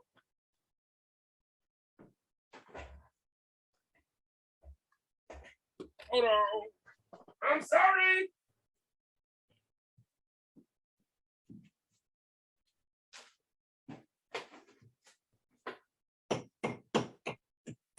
Stop all that goddamn bumping.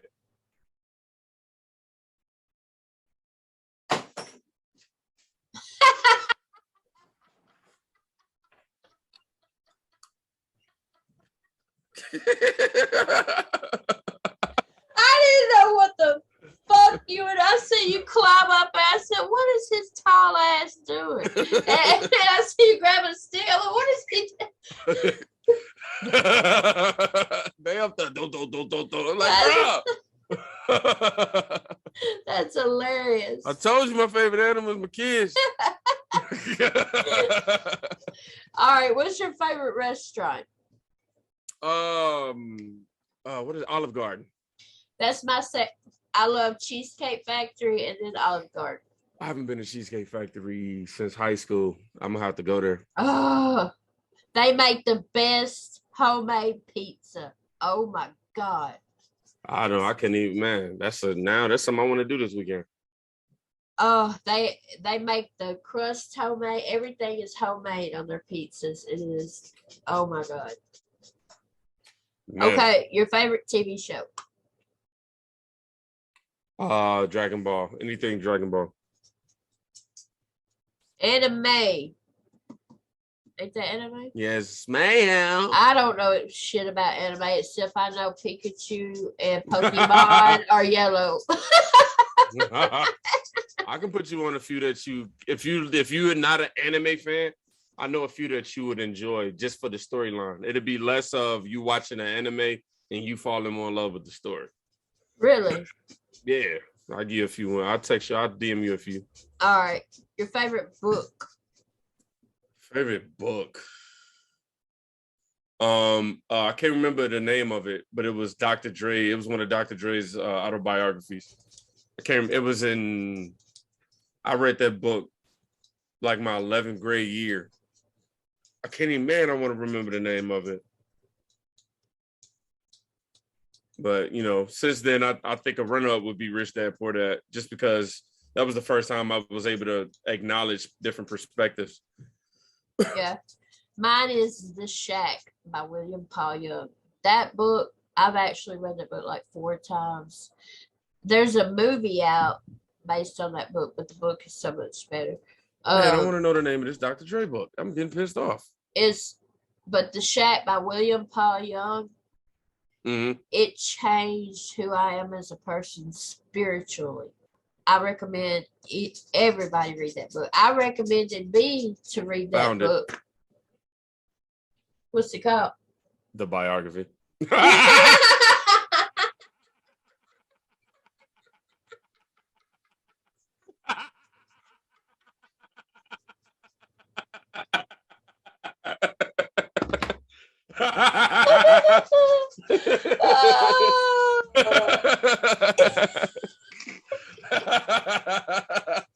Hell no.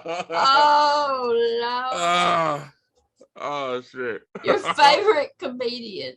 Dave Chappelle. Love Dave Chappelle. I do comedy on TikTok now. Yeah, that's no, I'm saying like I don't watch you do the comedy skits. Do you watch it? Mm-hmm. I see him on Instagram when you post them. I did because you know Jussie Smollett that played on Empire. Juicy Smollett. Juicy Smollett. I did that bit like early this morning, and I posted. It's in 4 parts, and I posted it on Instagram too. It's hilarious. Have you reacted to that Dave Chappelle skit?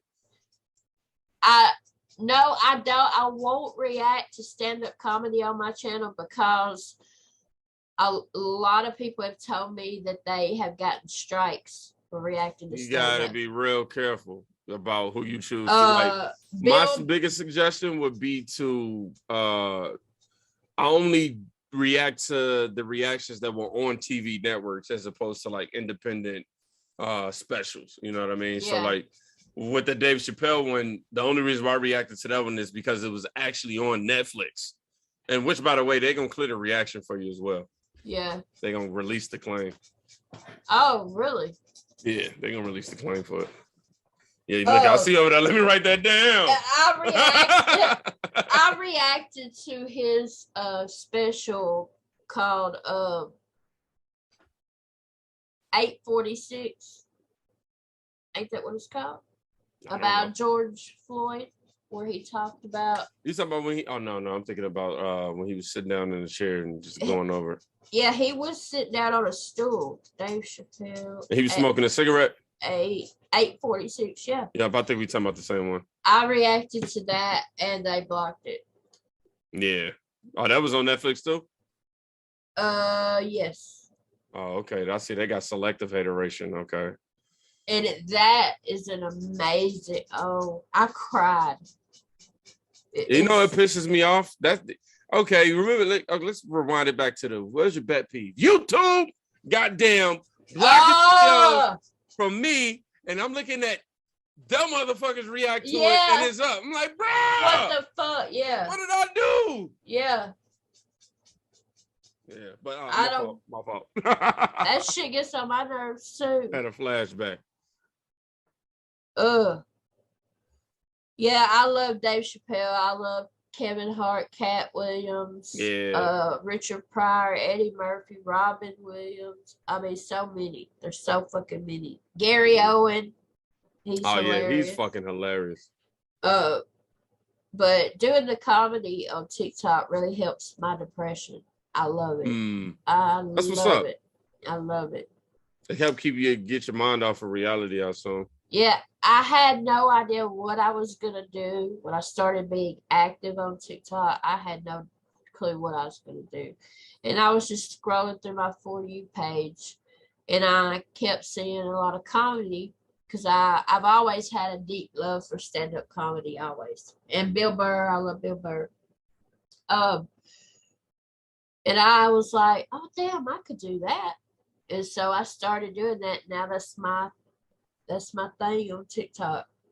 Oh, that's what's up, man. I love it. Your favorite sport? Don't have one. Sitting Roll Tide, motherfuckers. My favorite sport is how fast I can make a beat. Your favorite season of the year? I did lie. My favorite sport would be boxing. I'm so sorry. There you go. It didn't dawn on me because boxing isn't something that's a part of my life regularly. Yeah. Nor do I watch like every boxing match and nothing like that. But out of every sport that I've ever like watched, boxing is the most intriguing. It's the one thing that's always like, I'm always interested, no matter if I know the person is boxing or not. So yeah, I'm sorry, y'all. I didn't mean to lie. Your favorite season of the year? Winter. That's fall. I love being able to, put on a hoodie with a jacket and a hat. You know what I mean? You have to layer it up. Your favorite holiday? All of my kids' birthdays. I think, yeah. That's the coolest shit ever. Yeah. I love Christmas. Yeah, I know that their birthdays aren't considered a holiday, but yeah, the reason why I consider it a holiday for me is because I'm more overjoyed because I'm like, yo, this is the day that you get to be recognized, as that guy. You the shit today, you know what I mean? Yeah. And then I like to be the father that remind them, like, man, today you be selfish. What you want to eat? What don't you want to eat? This is the day you get to be a brat. Yeah. That's awesome. What's your favorite? This for me changes depending on my mood, the day, so I understand if you can't answer. What's your favorite song? Waves by Mr. Props. By who? Mr. Props. I don't Wave after wave. I don't Wave think I've after heard that. wave. I'm slowly drifting away. I've never heard that. Like I'm drowning, pulling against the street. Waves. By who? By Mr. Props. And make sure you look for the slow version. Props. Props. Z with a Z. Mr. Props. Make sure you look for the slow version. Make sure you write slow version. I want you to read the. I'm like, what? This was his favorite song? Your favorite music artist, any genre? Michael Jackson. Michael Jackson, yeah. You see, I got dark skin and light skin, Mike.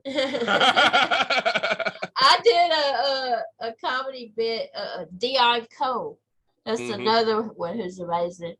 And it's he said, I was sad when Michael Jackson died, and I was watching the funeral on TV, and my son, he was like 7 or 8 at the time, and he didn't know who Michael Jackson was, and they were doing like a slideshow showing pictures of Michael Jackson, and the first picture popped up. My son said, "Daddy, who's that?" And I said, "Michael Jackson." The second picture popped up. "Daddy, who's that?"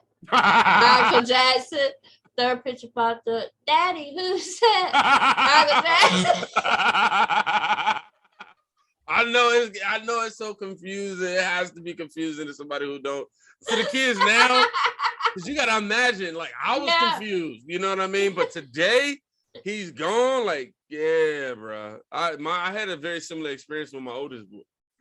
Very similar. Where I was like, he was darker than this before. He's like, what?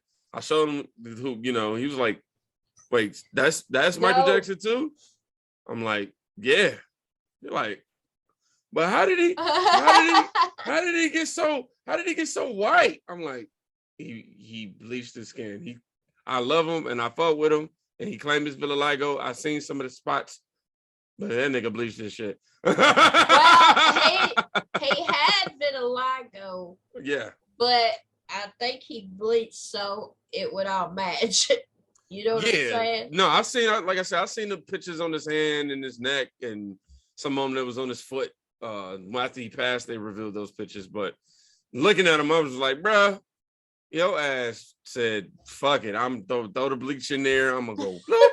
Like, I love you. I love all your music. I'm gonna defend you to forever. Oh yeah, I named my son after Michael Jackson. You feel me?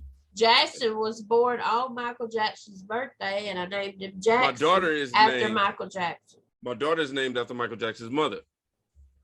Because when you watch the American Dream movie, her name is Catherine. However, when you watch the American Dream movie, Joseph would always refer to her as Katie. He was like, Katie, Katie, Katie. So when I named my daughter, I named her Katie. Awesome. What's your favorite band? Pink Floyd. Mine's Queen. Your favorite genre of music? I like rapidy rap. Mine's R&B with hip hop in a very, very, very close second. Oh, that's what's up. You ever been on tour? No. Would you ever sign to a label? If it meets my best interest and they know that I'm using them to further my agenda, then yeah. I'm a very open and honest dude. I'm not gonna sit there and be like, yo, I'm finna rep your shit till I die. It's like, nah, man, I'm gonna rep it. I'm here. But I got a vision for myself, whether that shit fail or not. Yeah. How many albums do you have out currently? I think a total of it's gonna start with Memories. Memories, Layers. I got 3 albums that's like published, but I have albums that, oh my God. Y'all don't know about Work in Progress. Y'all don't know about Demo. Y'all don't know about Voted Most Likely to Be Famous. Y'all don't know about it was something starting with pre. I can't even remember the name of it. Pre something. But yeah, I got hella bodies of work that, you know, of course, since I've grown, I'm like, okay, it's time to put these in the vault, you know, for the day when I get old. Be like, yo, this is all the shit I saved y'all from. Okay, you have a new project coming up. Yes, I do. Called Unsubscribe. Make sure y'all go get that thing and drop. Yes. Shit, I'm gonna act like it already dropped because this is gonna be out forever. And definitely go check this project out. It's a journey of just how social media has directly affected not only myself but everybody, you know, professionally and personally. It just takes you on a journey of not being present when you're present. You know, that's really the storyline. Just I call it social media, not social, but like soul, and then show media. So yeah, bars. Because you give up a piece of yourself to go viral. Sometimes, you know, you go against your moral code sometimes just to get some likes, you know. So you literally give even if you're doing it in the most positive way, you're giving up so much of your time. You know, you're giving up something for a gain in social status, you know. So right. But yeah, it's a 5-record EP. I'm glad I didn't go any further than that, because any further than that probably would have been too repetitive on the subject. Yeah. So yeah, it features my brother MTB, who is going to be introduced to you guys for the first time. But it also features Dwayne and Gatsby. Awesome. That came through. And we got a record called Cancel You, and we just kind of speaking from a perspective, not necessarily being YouTubers, but kind of being in the public eye and our feelings towards people's feelings towards us. You know what I mean? So yeah, it's a pretty dope ass journey, man. More of a B-side, honestly, to Things Never Go As Planned. So you can expect some very similar emotions. However, I definitely had to give y'all a few bangers on that motherfucker too. Hell yeah. Because Things Never Go As Planned is a great album, you know, but it's more of how do I say, a Grammy worthy piece. Now that isn't me literally saying it deserves a Grammy. I'm just saying, like, I will put it in that category. You know what I mean? I didn't have a lot of bounces to it. So with moving forward, I'm thinking about performing. I'm thinking about being on stage, watching Tech Nine, and I'm thinking to myself, yo, I don't want to be performing everything in front of this crowd. I need a static. I need a static for this crowd, you know what I mean? But I need more than one static. You know what I'm saying? I like Things Never Go As Planned. Mood on, fuck everybody. Fuck everybody. Everybody. That was a record that I pieced up. Like, the hook was like one of the last hooks that I put on the album. I did the first verse. The second verse was open. So then I ended up like writing the second verse like a week before I released it. No, I'm lying. I want to say about a month before I released it, because I was, you know, promoting it for about 2 weeks when it was uploaded. A month before I released it, and it was like one of the very last joints that I did.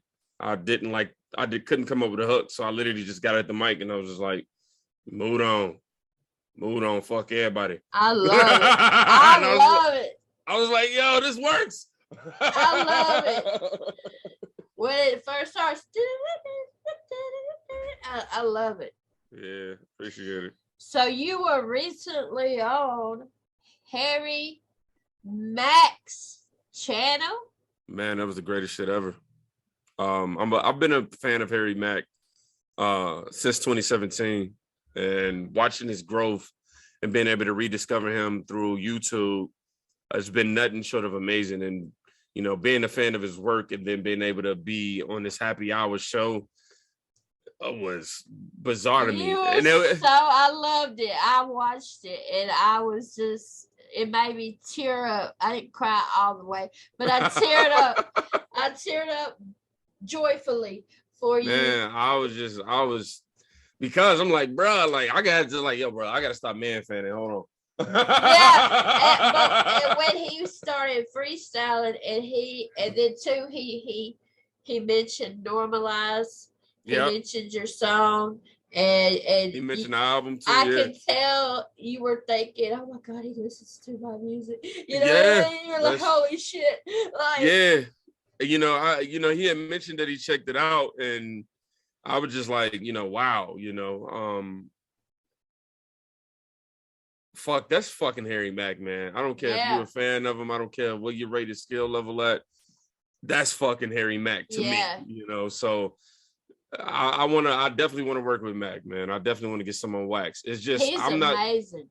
It's just I'm not the type of person that I don't like building off nobody else's momentum. That's why if you look at my last project, I didn't work with some of the bigger people that I could have worked with. You didn't see me work with Crip. You didn't see me, do much with a Luke or, some of the bigger tiers up in there, people that I actually know, or even Horseshoe Gang, you know what I'm saying? Yeah. Noah Kinney and, being able to work with them. I was just kind of like, you know what?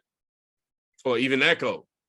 I was kind of like, you know what? I want to build it up as much as I can my way, because I don't want nobody to just make me off, a fucking song, then I'm the guy who got put on by such and such, which I don't really care about who finds out who I got put on by, but I want to try my hardest to make a name for myself and bring something to the table, as opposed to be the only one gaining something, Yeah.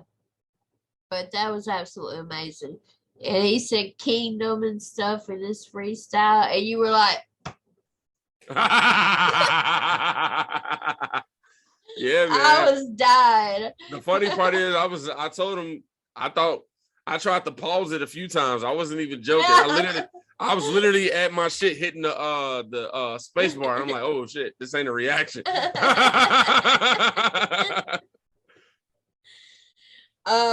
You've also been recognized by Tech9. Recently got to meet him. Say what? I said you've also been recognized by Tech9 and recently got to meet him at a concert. Tech is the coolest guy ever, bro. I just felt so cool standing in the line with everybody, and I'm just like, man, I'm actually DMing Tech. It wasn't like thinking less of anybody else, but it was me just like, damn, bro, like y'all in here to see Tech. I'm here texting them like, yo, what up, bro? You know what I mean? What you I'm coming through the door now. That's amazing. After I bet. I love it. That's amazing. Who are your biggest influences and inspirations for your music? Michael Jackson and Jay-Z. Michael Jackson, because his attention to detail and how he emotionally connected with the music. People on the outside wouldn't understand. You would just think it's people putting together sounds and trying to make something super dope, but it's an actual emotional. It's something when you can listen to Mood On as the artist who created it and shed tears. You know what I mean? Yeah. It's a hard ass record, but you shedding tears, and it's not just because, I'm not just shedding tears, to be for the hell of it, because the song is just so deep. I'm shedding tears because I'm like, wow, I fucking did this, and it can look at what it fucking did, and so yeah, I carry that from Mike. As far as Jay-Z, I just always love, and you probably, hopefully you can hear it through my music, I've always loved how passive aggressive yet witty and firm he was. Like he was so direct and poetic at the same time. Like he was so Shakespearean and direct at the same time. Like the way he would put together the words is like, yo, simple stuff. Sensitive thugs, y'all need hugs. Damn little man, I'm just trying to do me. I'm like, damn, he just said sensitive thugs, y'all all need hugs. I know that ain't a bar, but the way he said it was just like, Yeah. I'm like, yo. And so yeah, I like how witty he is, man. Having to be able to say something without having to set it up like a metaphor, Mm-hmm. Do you ever get recognized in public? Not crazy, no. I tell you what, I ain't never opening my door for DoorDash no more. So a guy, dropped off some food to me and was like, "Hey, you're that YouTuber," and I was just like, "Yeah, man, you're the first person to ever do that, man." You know what I'm saying? Yes, man, that's it. Like, yeah, you know what I'm saying? I'll be on the YouTube, you know what I'm saying? And then when he left, I got paranoid. I got super paranoid because I was like, as fun as that was, I don't know him. And this motherfucker knows where I live. But he know me, and he know where I live, and he know what I do. Oh shit. You know what I mean? Yeah. So, I ain't got recognized, and that moment ain't happened yet. When it do, trust me, you gonna hear about it. What does it feel like? Oh, you know what? I'm lying. I'm so fucking lying. Tech Nine concert. My dumb ass. But it wasn't until Tech Nine said my name that people, a few people walked up like, "Yo, I knew that was you. Let me get a picture with you." And I'm just like, "Oh, okay." But that's awesome. Yeah. So that it technically has happened. So yeah. That's awesome. I keep answering differently and then retracting. What does it feel like to know that you're some people's inspiration?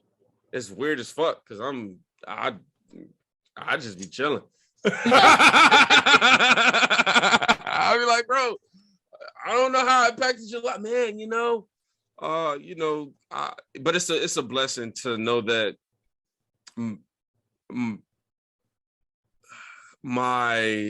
it sounds arrogant to say like my presence. I'm thinking like my energy. I think my energy. I'm. It's super humbling to see that my energy resonates with so many different people, and it's cool to just see so many different walks of life being brought together under the umbrella of the kingdom. Is the coolest shit to be in there with a 65-year-old, and we chopping it up with a 22-year-old, and with like no age differences there. You know what I'm saying? Like that's the coolest shit in the world to me. It's awesome. If you could rid the world of one thing, what would it be? My wife taking my socks. Y'all think I'm joking. I fucking hate it. It's annoying. Why does she take them? Because she petty. You look, her whole thing is what's yours is mine and what's mine is yours. I'm like, but yo, why don't you put on the butterfly socks? I ain't finna wear the butterfly socks. I don't want those. I want the long ones. I'm gonna go buy you some long ones. No, I want yours. For what? Like, what? This is you. Like, yo, she was because it's just yours. I'm like, bro, oh my God. Like, you think this is cute, don't you? I don't. My fucking socks. Y'all through the screen wouldn't understand. Hashtag free Blitz's socks. I'm serious, man. I love my long socks. Okay, what is your biggest goal for your life and your biggest goal for your career? To solely be able to live off the words that I write. That's the goal. For both. Solely, yep. To be able to, and when I say live off of them, that includes like me being able to tour, me being able to drop music, and people receive it even when I hit 50. You know what I mean? 60 or whatever. I'm gonna try to be the first rapper to drop his last song at 60. If Jay-Z or Eminem don't beat me to that shit. Yeah. I've been waiting any day now for Eminem to drop. So they got some new speculations out there. No, I'm just waiting because he normally drops once a year. I'm tired of him dropping and only dropping one fucking music video. I'm like, come on, M. Like, yo, I fuck with you, but like, yo, you don't think in 10 years you're gonna be saying, damn, 10 years ago I should have shot more videos. I'm glad you don't, because they always block the fucking music videos, and then I have to edit like a motherfucker, and I hate editing. Yeah, I don't like editing either. But I don't edit unless it's Eminem and it's a new music video of his, and they block it, and I have to. Yeah, I feel like, hell yeah, we are. Look, as reactors, we know it's important to get them shits up. Yes, exactly. And I edit these interviews because I have to, because I want the title and our names and stuff. I want it to look good. Yeah. Okay, last question. Announcements or shout outs you would like to make? Shout out to April G. Showers. Oh. The one thing that I don't know why I have this thing about when people say, yo, is there anything that you want to shout out? I just have to pay homage to the person who brought me up on here.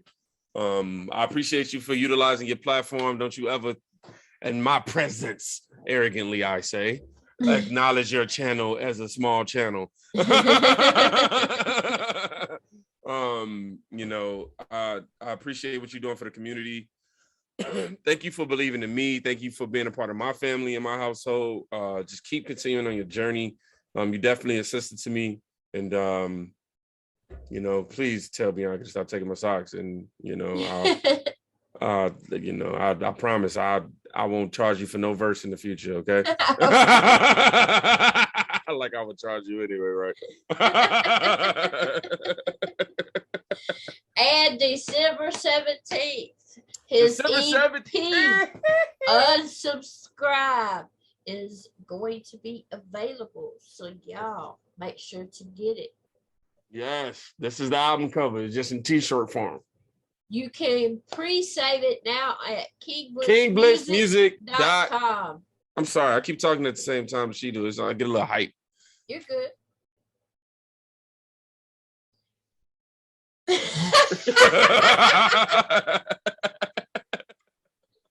And shout out to you, Blitz, for taking time out of your busy schedule to allow me to interview you. It's truly an honor. And it's been amazing watching you grow, and I absolutely love it. You know, you're my brother, and I don't call just anybody that. So you better not. I beef at this point. I'm being selfish over my brotherhood. So yeah.